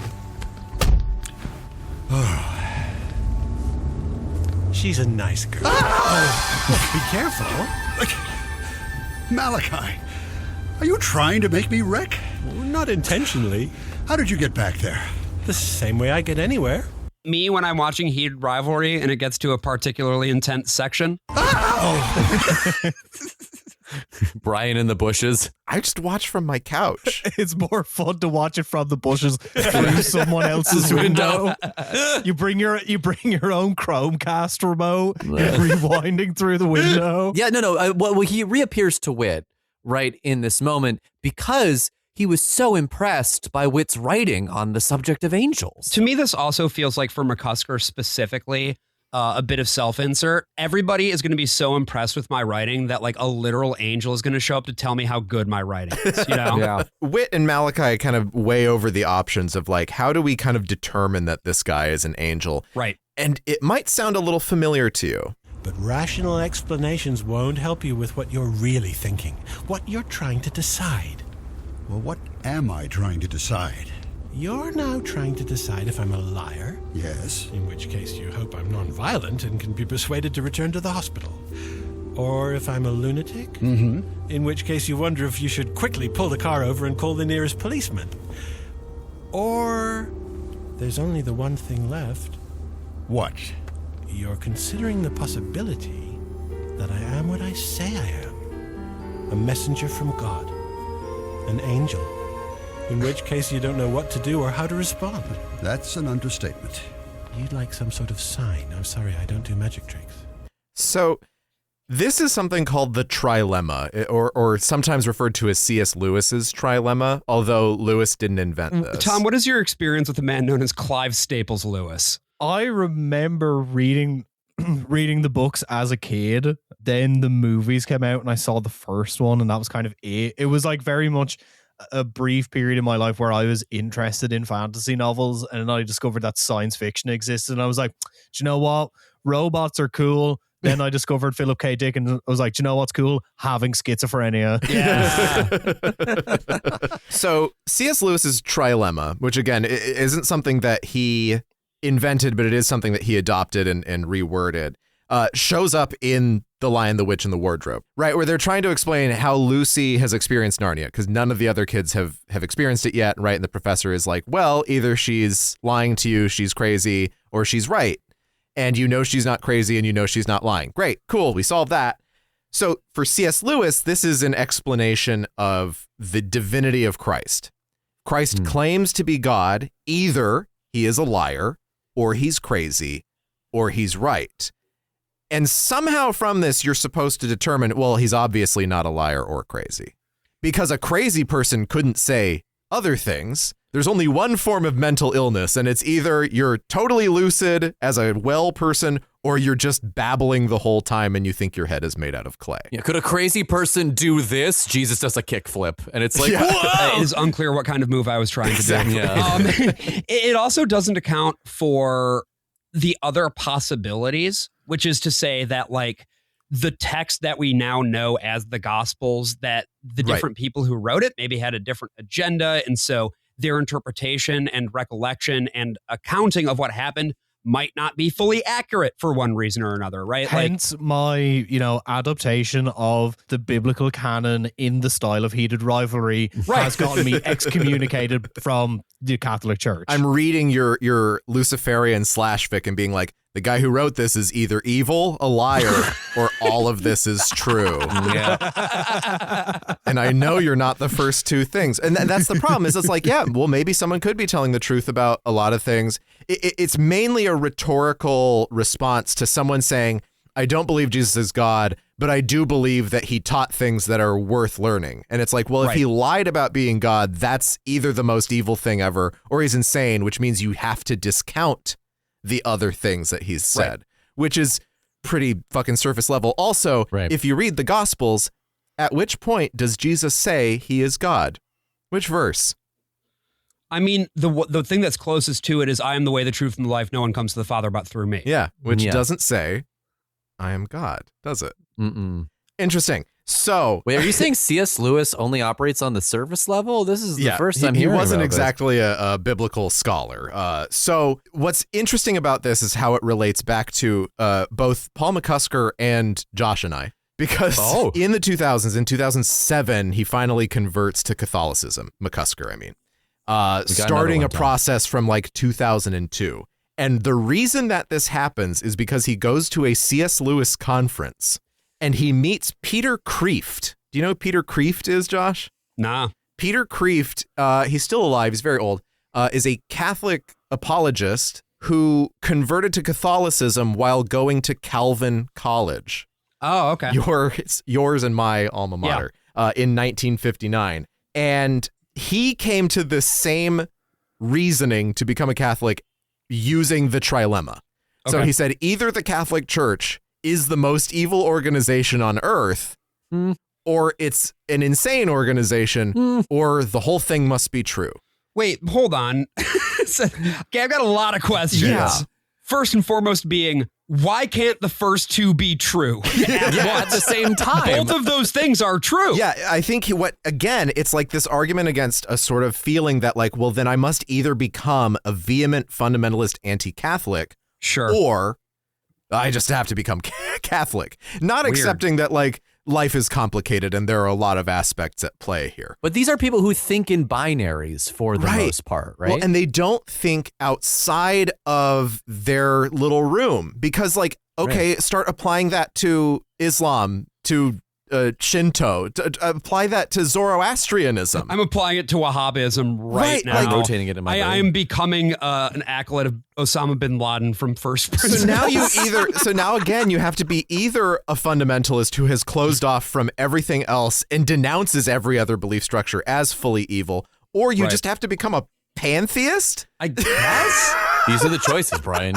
Make your choice. So, but like this is one of the key like apologetic texts, right? This is in Mere Christianity by C.S. Lewis, and it falls apart so fucking easily that I've always found it to be incredibly insulting, even as a child. It's a fucking tautology. Yeah, it doesn't mean anything. It's about reinforcing your feelings only, and it's one of those things. And this is the case with a lot of this evangelical stuff. It sounds cohesive at first glance. Yeah. But then when you start to analyze it, you realize that all of these fucking statements and assumptions constantly beg the question. And if you don't go back and look at like the core assumptions, I guess you can keep going along for a while. But then as soon as you do look at the core assumptions, it's like, oh, well, you are assuming that your assumptions are true. Yeah. Brian, is that how you felt when you listened to this when you were a kid too? That even I think probably the argument? first. I think it's masked well enough in this particular scene that it feels very like character oriented, but I did encounter the trilemma, I think, in like high school as a discussion. I was like, well, wait a second. Right. There are a lot of people who have claimed to be the Messiah even since the New Testament who may have said things that were worthwhile and got people to come along, but they might have been a little nutty, you know? Right. I'm an evil liar and mentally ill, but I dispense incredible moral teachings every single week on this show. And this is how I feel about Keith Raniere. Say what you will about what the guy did. He had some good ideas. I think we need a nuanced approach to Nexium. Yes, that's what I'm saying. The sex cult part is bad. However, the moral instruction. Are we supposed to throw the baby out with the bathwater? Alice and Matt come on the Worst of All Possible Worlds to elucidate the good teachings of Keith Raniere. We are like knee deep in magma at this point. Yeah. The reality of this show is that each of you represent the component parts of the trilemma. One of you is a liar, one of you is insane, and one of you is always right. And you can only ask us one question. You can only ask us one. Yeah. And the one who's right, it's me. And since none of you can tell us apart, that's all of us. Yeah, see, this is the thing. Is like everyone thinks you are the same person, so you are literally the trilemma of podcasting. That's right. We are the trilemma and the Trinity all at once. So let's move on here to Malachi's next message, which is that Tom Riley, back at his farm, is still in his feels about the necklace. Yeah. And wouldn't you know it, Malachi shows up with a message. That's a very nice necklace. Oh, well, thank you. It belonged to my son. Yeah, he took it off to put with his other treasures. What? That's why he wasn't wearing it when he drowned. I'm sorry. Do you know what you're saying? Malachi, please. He took the necklace off to put with his other treasures. But he heard you coming down the path, and in his haste, he dropped it in the dirt under the floorboards. He meant to retrieve it later, but the accident happened before he could. Whit? What is this? Some kind of... Well, no, it can't be a joke. Tom, I wanted to tell you... I'm an angel. Whit? It's what he claims. You may believe or not believe. The choice is always yours. But I have come with a message. Oh, yeah? Well, what kind of message? A message of purpose. Well? The necklace is only the start. You'll have to dig for the rest. Basically, at this point, Tom starts digging under the floorboards. Yeah. And this is a good test. And this is something that First Thessalonians, which we covered last week as well, says, like, test the spirits. Sure. And he's like, okay, if there really is stuff buried, then maybe this guy's onto something. Spoiler alert for later in this episode, there is stuff there. Yeah. Sure is. I do love that you have, like, created a kind of meta commentary about, you know, religion and its purposes in media, while also doing like a spoonful of sugar makes the medicine go down of like talking about scripture. Yeah. Look, I'm not happy about it. Yeah. I am. I love talking. I love the scripture, man. I love all scriptures. Man, I'm an Irish Catholic. Like I don't ask me what a Thessalonian is. I just know there was a guy called Paul who wrote a lot of letters to some people called the Corinthians. Yes. That's about it. Well, they were called Corinthians because they were in Corinth. Yeah. And I know that might blow your mind. And the Thessalonians were in Thessalonica. Oh, is that Thessalonia? Oh, I have some... No! I have some letters to write. I'm so sorry. Do you know anything about Greece, AJ? All of your mail is going to be returned to you. They're going to be like, there is no town. There is no such town as Thessalonia. There's just one guy who's been getting these letters for years who's so pissed off. Leave me alone. Yeah, it's just Yorgos Thessalonia in Athens. I keep getting these letters about like this like weird erotic romance between a guy called Lucifer and a guy called Gabriel. Like they won't stop coming. Writing about kinds of kindness. I hate this man. Well, moving on to part 2 of Malachi's message here, right? We got another meeting. Connie, this time, is meeting up with Jason, Whit's son. And Jason, we should note, for those of you who have not been following Whit's Endless Summer for 49 episodes, he's sort of a impulsive, go-getter kind of guy. Yeah. And he was part of the NSA until very recently, just like his father. Yes. And the plot required him to move back to Odyssey for a while once the first actor who played Whit died. Yeah. But for the mechanics of the story, it makes sense for Jason to go elsewhere for a while. And that's basically what this episode is doing. And so we hear a little bit with Connie and Jason talking about what's new at Whit's End. Well, it's about time somebody showed up. Sorry, we should have called you. It's been a wild morning. You're telling me the shop was closed up, but all these displays were turned on. Yeah, that's because... And the imagination station isn't working. That's because... It's stuck on the hide-and-seek program, and I can't seem to reset it. Well, that's because... I'm sorry, the what program? The hide-and-seek program that the imagination station has. I'm sorry. No, we need to rewind back to a detail. Yeah, that Whit was in the NSA. Yes, so sure. The imagination station, the ice cream shop, whatever, all of this stuff. This just feels like MK Ultra stuff. Like we are doing. Whit is like the central agent of domestic Gladio. Yeah, he repurposed it for the Lord. However, but to the point of what AJ was saying, yes, the hide and seek program. The hide and seek program. And what would you think, AJ, if I were to tell you that I've been doing my own MK Ultra program on you for the last 5 years? To manipulate you into accidentally including this very real thing from Adventures in Odyssey. I was so jump scared when it happened. I literally had to pause and I freaked out. I will say in my writing generally, Tom, just to sort of fill you in on this, in the interstitial bits for Odyssey, Imogen Heap's hide and seek has played a very pivotal role. Yeah. And so for it just wait until you get to the Odyssey episode about the chain. Oh no. And so there's a bit where I just get very lucky in my writing most of the time. I did not know this existed, and it genuinely scared me that this was a canonical thing. Yeah. So first of all, I did not manipulate AJ at all. This is a total coincidence. There's just an episode called Hide and Seek. Maybe it was an angel that did it. Where a kid goes into the imagination station and then they experience different points throughout the Bible where God is looking for people, right? He calls out for people and they don't call back. The only thing I really remember from this episode is the first part of the program, which is a kid meeting like Adam out on the edge of the wilderness of existence. Oh. And I remember always thinking that section was kind of cool. Yeah. But what Jason describes here is a scene that's not actually in the program. That's wild. Weirdly enough. I think this also just like points back to McCusker's obsession with the lore, but not in a way that Marshall Younger is, where Marshall Younger is always trying to build out on the lore. McCusker always tries to like delve a little bit deeper into it. He's referential as opposed to, well, I don't even know what you would call it. This is like symbolic, right? Because the hide and seek program is about God sending messages to people and waiting for them to respond, which is what the angel is doing here, right? But it's more than coincidental, too. Like, this is a very specific and intentional reference. Yeah.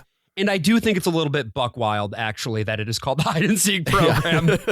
I think I was actually wrong in my assertion that like this is like Riverdale or like the Twilight Zone. In reality, the closest thing that I think in an existing property that this would fit in is Alan Wake. Yes. My name is Alan Wake. I am a writer. Much like Whit is a writer. What? My name is Alan Wake. I have just met an angel. Me when I'm driving into Bright Falls. So, we're back at the barn. Yeah. And we're back. Whit and Tom are digging. What if he is who he says he is? An angel? Well, we talk about him. We say we believe in him. But what do we do when one shows up? Well, I don't think we're wrong to want proof. A sign of some sort. The Bible tells us to test spirits. Well, that's what I'm doing right now. Now, if we dig and don't find anything, then we can tell him to get lost. But if there's something here, something about my Timmy, don't you see, Whit? Finding that necklace made me feel something I haven't felt in a long while. What? Excitement. So, Tom and Whit, they're feeling a lot of verve and vigor and excitement. Tom is uncovering more of the mystery of Timmy's life, which takes It's a literal mystery box. Yeah, no, it takes a very strange turn very, very soon, actually, outside of this trilogy. But then we cut over to Eugene and Katrina. Oh, yeah. And Eugene is still dealing with the fact that he's been in college for 10 years and he wants to be like a full-time employee and he'll never get the job. And at this point in the story, it should be noted, he is engaged now to Katrina, his girlfriend, on the advice of Pastor George. They are doing couples counseling sessions, premarital counseling. But they're still in conflict. She's cutting her time between Odyssey and Chicago. So she's only in town for a little bit and then they argue and she leaves. Oh, Eugene. Yes? Why don't you stick up for yourself more? What do you mean? Well, you should have reminded him of all the work you've done for the college. It's not unreasonable for you to assert your expectations, all things considered. I think you have to be more aggressive. Oh, well, I saw no point in being aggressive at this particular meeting. Well, you never see a point in being aggressive. Well, I disagree. I can be aggressive when the situation demands it. Oh, really, for example? Rivalry. If there were a big meteor heading towards Earth. Right. Any other examples? A specific that actually happened? Yes, I'm only saying, Eugene, very funny that you have to be more aggressive. A roll over and play dead attitude won't get you anywhere. Wait a minute. Roll over and play dead? I believe that's an unfair euphemism. Oh, do you? Do you want me to give you a list of examples? Yes. Oh, no. No, not really. Okay. Yeah, the chemistry that Pamela Hayden and Will Ryan have is always so good. And I didn't realize this until, putting this episode together. This is her very last episode of Adventures in Odyssey. So 1998 is actually when she leaves the show. Katrina's in some later episodes with Pamela Hayden's voice, but it's all file footage. It's all from stock. That is a season wrap on Pamela, or not a series wrap, a series wrap on Pamela Hayden. So I find that really interesting, and I feel like the whole she's coming back and forth between Chicago and Odyssey is kind of deliberate here for why they're writing her out. And of course, Will Ryan, who plays Eugene, is going to be gone from the show for a number of years shortly after this. Because he is about to embark on a one-man strike. Yes. And this is then her final bit of dialogue in Adventures in Odyssey. I have to go to Holstein's now. Is it really necessary for you to work while you're visiting me? Oh, Eugene, I promised Mr. Holstein I would help out when I'm in town. And unless you get a full-time job, we need the money. Had my calls forwarded. I won't be back for another 3 days. We can play the Screaming Woman game then. That is also Pamela Hayden's last bit of dialogue from The Simpsons, which she just retired from a year ago. So. That's really sweet. I wondered. I didn't trust you for one goddamn second, so I knew that was coming. But I even sent the little decoy clip that didn't have Milhouse in it. That's really lovely and sweet, and good for her for getting out of there. Also, it proves to me like why they keep all of their like audition stuff. Because they're like, and keep all the files. It's content. It's content that they can use potentially later that they own. And now with the revelation of, their use of AI and all of that, they don't really even need all the old content anymore. They can just make new ones with impersonations. So some more plot happens, right? Malachi inserts himself into various situations. One of the places that he shows up is at Jack and Joanne's antique store. And this happens. Hello, Jack. Hi. That is heated rivalry. That is the horniest I've ever heard Scrooge McDuck get. We also have like various overlapping dialogue about like, oh, is he an angel? Is he not an angel? Jack and Joanne, by the way, like their whole thing is that Joanne is still doing missionary work and she needs to go to Azerbaijan for a bit. And Jack is like, just stay home. Why is it Azerbaijan? Who knows? What the fuck? Who knows? And Jason is also trying to figure out where he wants to go. He gets in touch with all of his government sources at like DOD and CIA. Because he's like, Malachi's a fucking spy. He knows all about us because he has listening devices everywhere. And he was planting one in the imagination station. Obviously, like, I have been exposed to this to the extent of listening to you guys talk about it. Right. This sent me completely sideways. I was like, what do you mean the evangelical Christian radio drama has a character who's like a state asset and has connections in the deep state? What the fuck is going on? What would you think, Tom, if I told you that the heads of Focus on the Family were in the Soviet Union exactly when the coup against Gorbachev happened? What? Yeah. Yep. They were on a diplomatic mission with a partnership with Bush and the Secretary of State, and they brought a bunch of Russian translated episodes of Adventures in Odyssey and translated episodes of James Dobson's own broadcasts. And it just so happened that the day they got there, Mikhail Gorbachev was just fucking locked in his own house for a few days. It's possible. It's definitely possible that that's just a coincidence. Yeah. It is. That's possible. However, what do the wise old men on Adventures in Odyssey always say? I don't believe in coincidences. Right. Yes. Right. Yes. And we know also from Jim Daly, the current president of Focus on the Family, talking about it, that people in the Pentagon right now regularly listen to Adventures in Odyssey on their fucking lunch breaks. Yep. State Department too. And we now that's awesome. also know about the Pentagon that on those lunch breaks, they're in a cafeteria that has this bizarre fucking gotcha machine in the corner that has like a rare Charizard Pokemon card in it. What? That is definitely not full of listening devices. Being alive in America right now is so fucking cool. God, we've never been owned more thoroughly. Like, this is just such a baffling experience the past couple of hours. I feel like I'm gonna, when I finish this, I have my dinner waiting for me in my kitchen. I'm gonna like smoke a cigarette first and then stare at the wall for 5 minutes.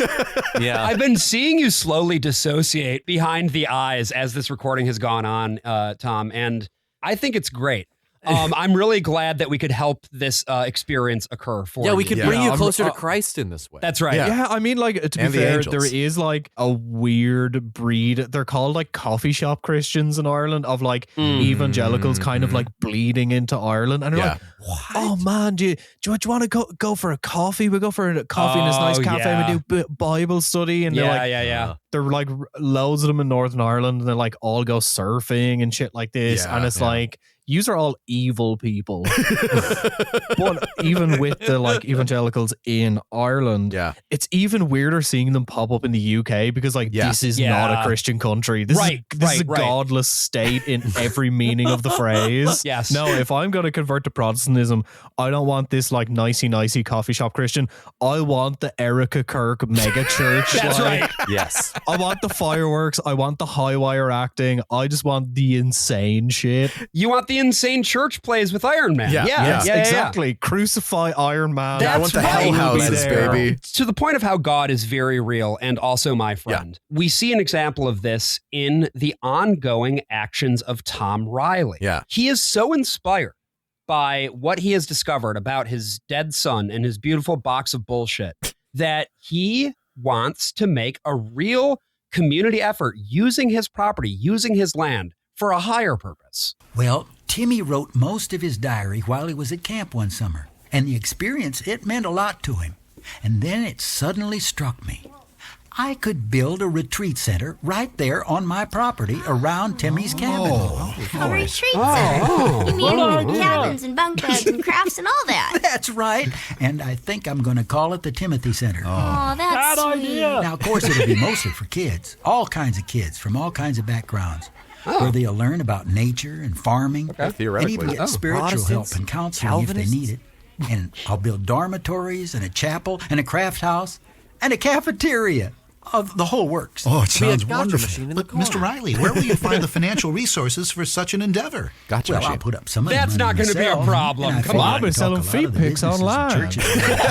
Donating to it. You can count me in. Everybody wants to see the feet of a man with a dead son. Yeah, like That's Tom right. is a former mayor. He's a successful farmer. We'd never see his employees, but those apples have to be picked by somebody. This is also the central question of the Timothy Center is how are they going to keep the lights on? Because this becomes really plot important. The funding for the Timothy Center is really, really important for everything that's going to happen in the next few years of lore. I think this is another example where the show reflects the knowledge and priorities of the people creating it. Because this is the exact same question with Focus on the Family, particularly in this era, in the late 90s, where James Dobson is making a series of absolutely fucking insane decisions that are eventually going to come very close to bankrupting the org. Yeah. I got to say, like, look, I'm really sorry that his son drowned, but a memorial kind of site and exhibition and center is like a really, really kind thing to do, but I really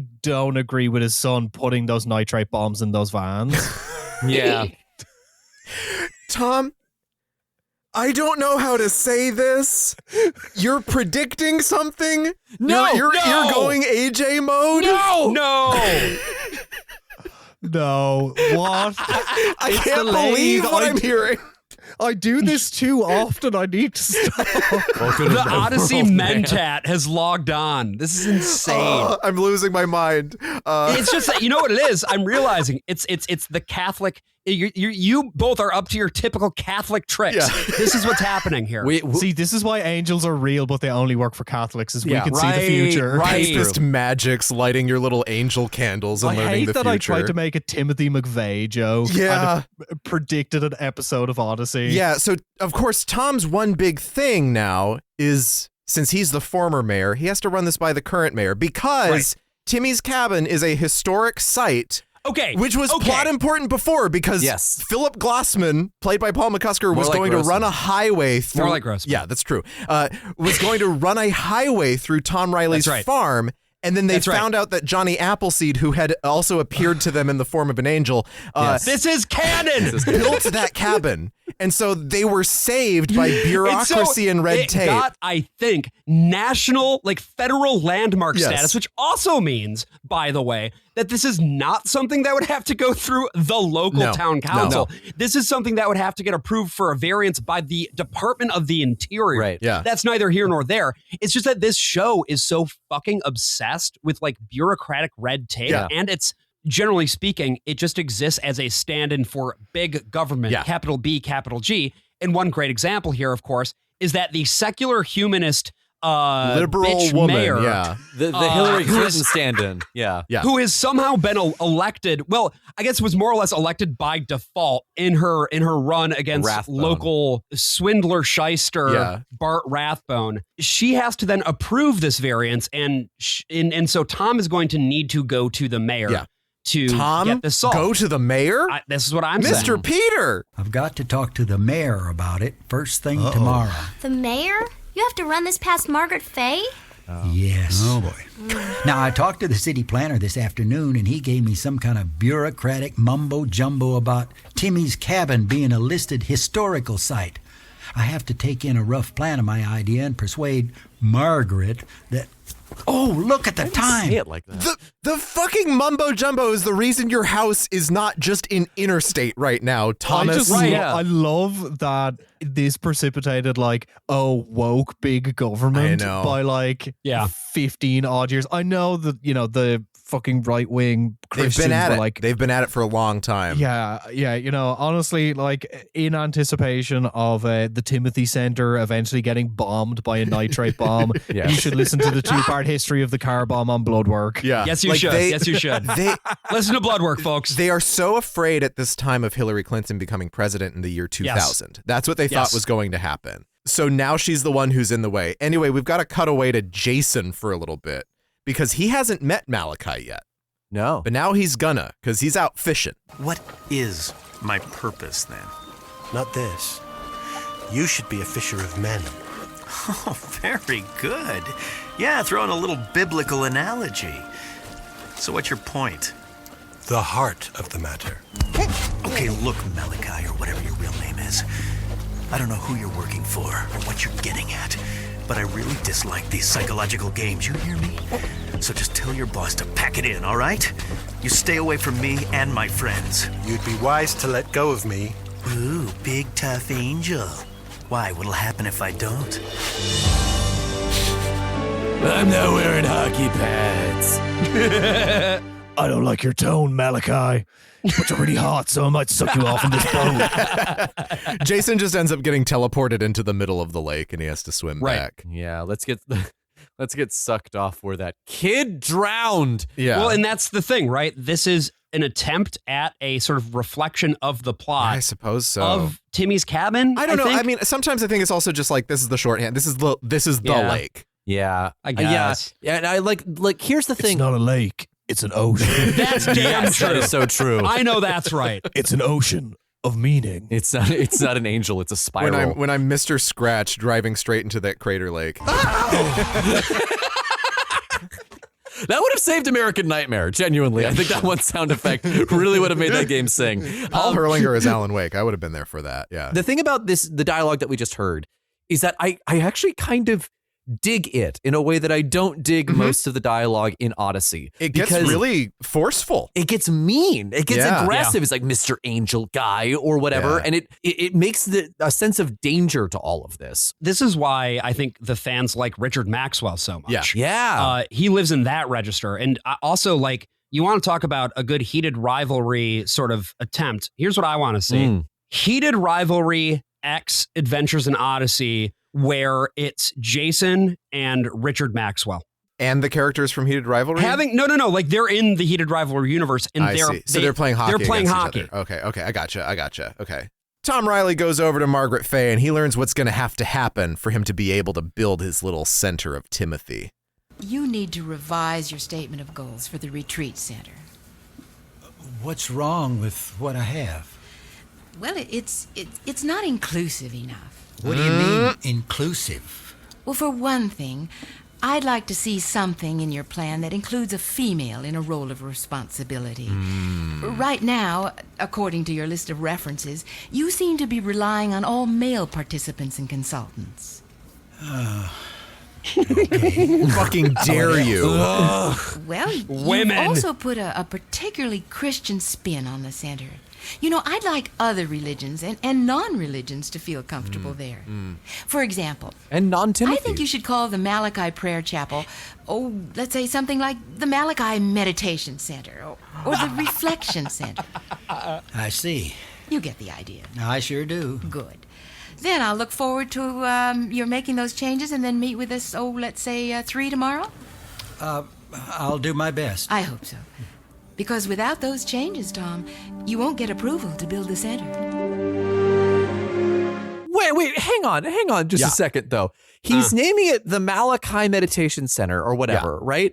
She wants him to, yes. But, like, judging by what happens at the end of this 3-parter, right, where they all forget that blank Malachi name on the building and be like, huh. I mean, Malachi's also in the Bible. It's the last book of the Old Testament. I guess, but I mean, he erases his own name from a tape, so I do wonder, like... It's tape. Yeah. 2 things. Number 1, love how apoplectically angry Paul McCusker must be every time he's at like a hospital or an airport and has to walk past the non-denominational, non-religious specific prayer room. How dare the government tell me I can't be Christian? I'm not going to let Muslims or non-believers in my chapel. And it's like having spent so much time reading so much material from the like religious far right in the US, particularly in the like 60s, 70s, and 80s. Yeah. It's like all of this stuff is just like petty bullshit of like, I'm not going to be told what to do. And it's just like, I find it like so elucidating of the opinions of Focus on the Family writ large, or maybe wit large. Hey, let's go. what?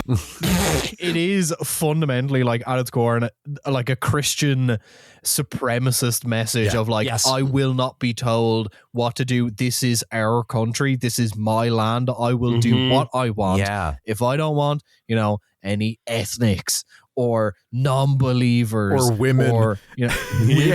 Yeah.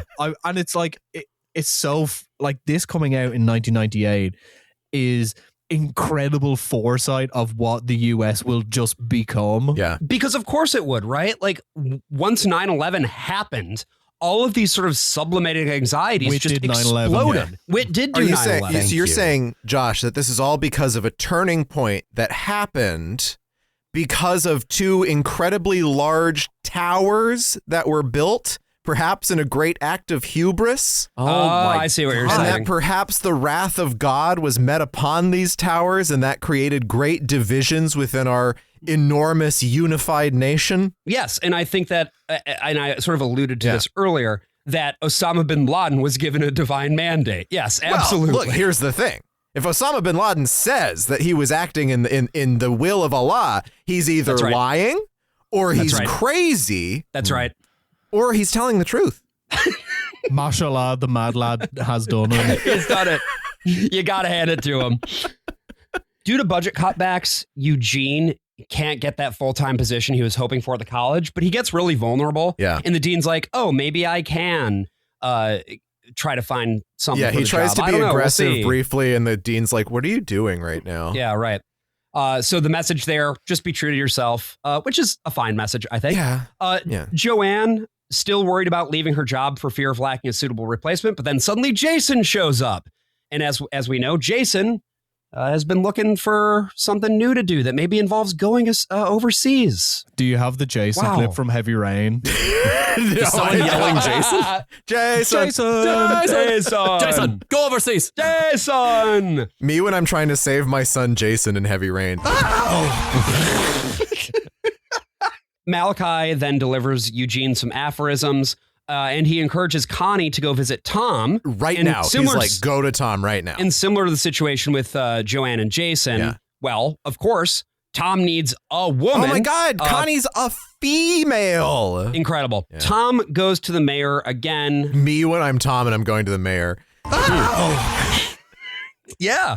Yeah, true. Driving like a maniac, trying to get Bob Balaban on that plane. But the thing is, Margaret once again refuses the proposal because he hasn't gotten rid of the Christian language from the charter. Yeah. But Tom, it turns out, has an ace up his sleeve.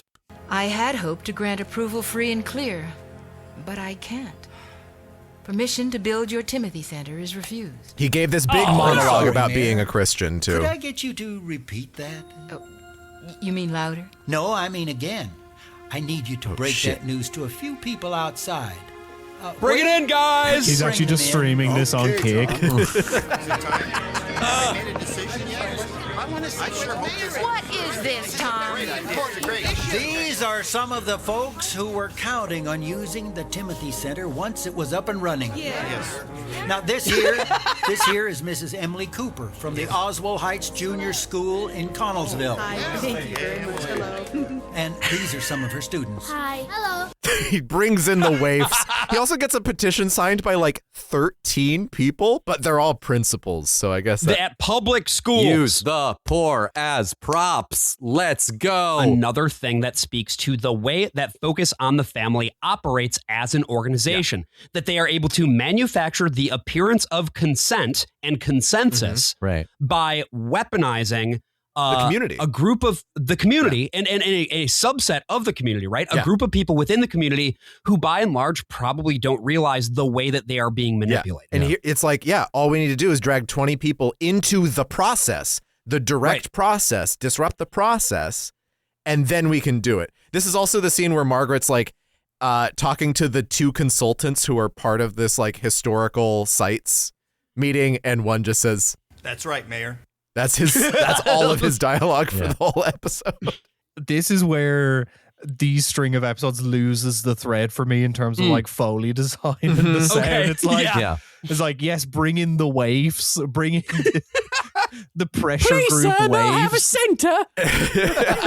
Well, and this is where we get maybe some of the best background dialogue we've had on this show. Oh my God. I was fortunate to find a precedent in the city code books that allows for Mr. Riley to open and maintain a charitable retreat center based on Christian principles. This is good. This is progress. So, This is good. This is progress. Just to play just that little short again. This is good. This is progress. So, this is good. This is progress. I'm always fascinated with like media produced by like Christians in America and like in a lot of like predominantly like Christian countries, but specifically America, because it's like you have literally gotten everything you've ever wanted forever and you're still not happy. Yeah, and I do like that this is good, this is progress is whispered like it's like a hypnosis trigger. Yeah. It's just like, you should like this. This is a good thing. Don't worry about it. We're doing Christy hypno. It's like a Manchurian candidate activation phrase, right? This is good. This is progress. This is progress. So the Timothy Center is going to be built, and we go over to the groundbreaking ceremony. How much time has passed? We're already breaking ground? How long has Malachi just been hanging out for like 6 months? And are people going to forget that 6 months? There's a bit earlier on where it's like Tom is like, "Oh, I have to leave. I have to go and meet an architect." And like, there's no passage of time kind of signaled in the episode. It's like, did you just like hire an architect that afternoon when you found your son's treasures? Of like, turned the draft around in 24 Tom, hours. How long does it take to draw a fucking picture? They don't even have to color it in. It's like it's drawn on crayon. The architect is the guy saying this is good, this is progress, because he knows he's going to get paid now. So everyone celebrates the groundbreaking, and Whit is now, for some reason, the only person who can see Malachi. I mean, for some reason, because Malachi wills it. But then Whit has a final conversation with Malachi. Well, what happens now? What has begun will now continue, like a new beginning for what always was. And I will be like a dream to you. A dream? You mean we won't remember that you were here? You'll remember, but only as a vague idea, a premonition, a foreshadowing, or a distant emotion. I'm your coincidences and your intuition. I'm the one that you glimpse out of the corner of your eye, and when you turn, nothing is there. Oh, but that makes me sad. To have met you, but not know you anymore. Oh, don't be sad. I'm nearby. There are many of us nearby. Always. They're in the stables. Yeah. One of them is called Lucifer. The other is called Gabriel. Yeah, not exactly biblical here. This is a storytelling device entirely. But he does give Whit like one last wish. One last message. It really is a, so you got one wish, use it well. Like Whit is like, do you have something for me? He's like, no, you're doing great. But I'll give you like a blessing. What measure of grace would you like? I would like inspiration. Consider it done. Oh, just one more thing, Whit. Yes. You may want to correct the images of the angels in your imagination station programs. They are all wrong. Got him. Consider it done. Whit, are you coming? What, Tom? Oh, yes, I'm coming. What on earth are you doing? I don't know. It's so odd. I came back here to do something. And I don't know what it was. You know, it's funny, though, Tom, because I just had an idea for a new invention for Wit's End. You did? Right now? Yeah, I better write it down before I forget. Oh, and I want to get Eugene to reprogram the imagination station. I think we represented the angels all wrong. What in the world has gotten into you? I've just had a sudden burst of inspiration, that's all. But, however, this Timothy Center thing is going to be a major focus of the show for a while, and it's going to be very key to what is going to be known as the Novacom saga. I'm also curious, very briefly, just to hear from everybody, like how they find this idea of angels being like that in those moments where you had that sudden burst of inspiration, or you noticed that thing that you were in fact touched by an angel at that time, even though you don't remember it that way. Because I think that narratively, it's kind of cool. I like that.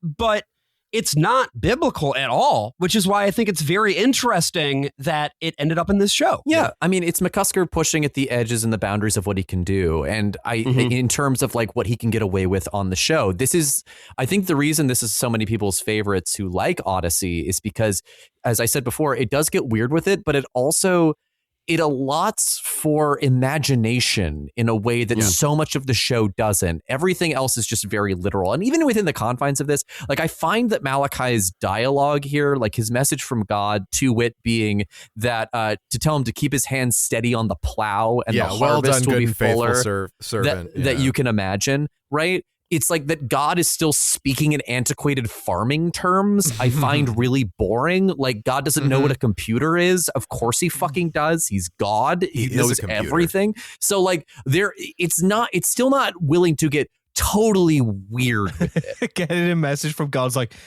you must stay locked in, my twin.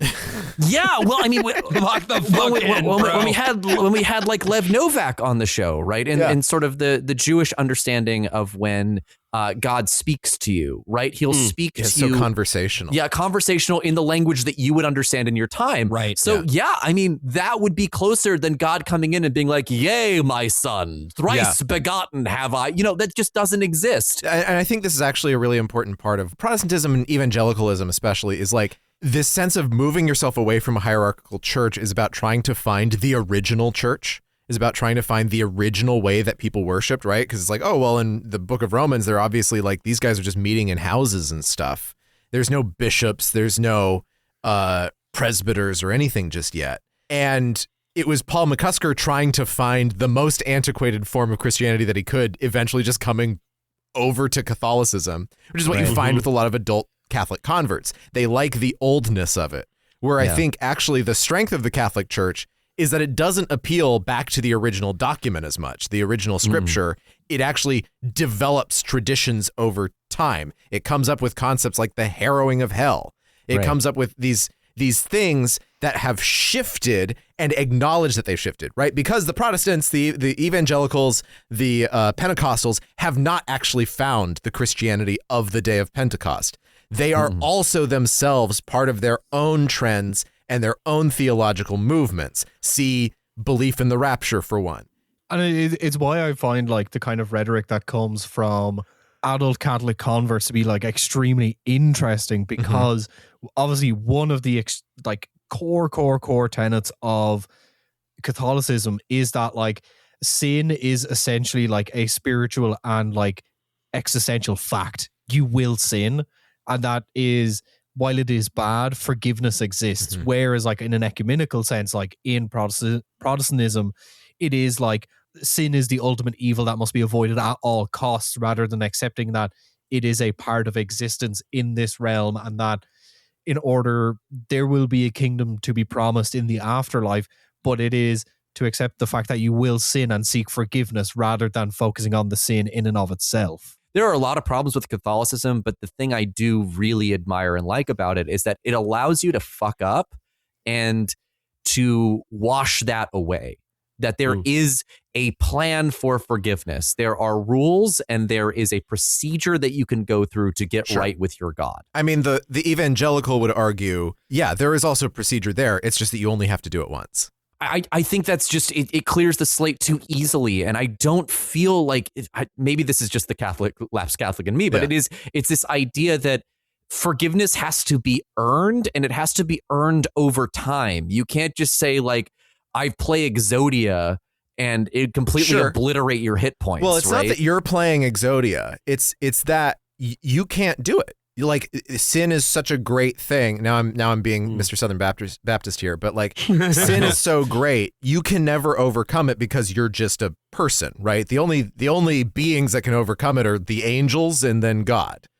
And not the saints though, because they're not real. And you don't use angels as intercessors. God tells them to do stuff and they do stuff, but you as a person are actually just taking the channel straight through Jesus Christ and the Holy Spirit to God the Father. But this is the difference between penance and absolution, is like the two extremely different concepts. And, you know, the focus on kind of like sin as this unavoidable fact, and that like penance is kind of the remedy for it, but you will never fully get away with it or get rid of it. But that's also okay, because it's about a balance and like living your life in a way that isn't veering towards sin intentionally, versus like the evangelical like Protestant thing of like, oh, it has to be ultimate absolution or nothing. Here's what I will say, Tom, and maybe you didn't know this, but by coming on our show for a second time, we can now grant you absolution for all of your sins. At least the podcast specific I thought ones. you people got rid of indulgences. Me when I'm on my way to invent indulgences again. So Tom, I do everything in my car. Like a good American. What would you like to tell us about in terms of like stuff that you do, stuff that you make, ways that people can follow you around online, and anything along those lines? If you want to follow me online, you can follow me on Blue Sky at Got It at Guyneys. That's Guyneys. If you want to follow my photography or any of my video stuff, find me on Instagram at Scam Golden, Goldin. If that old woman wants to sue me, she can. She's got more shit to worry about than me. You can follow my podcast work on Lines Out by Donkeys, military history show about military failures and just like good fun. Beneath Skin, show about the history of everything, told through the history of tattoos. And finally, my newest show, Bloodwork, a show about the economy of violence that I do with a wonderful man called Greg, Gregk Foley.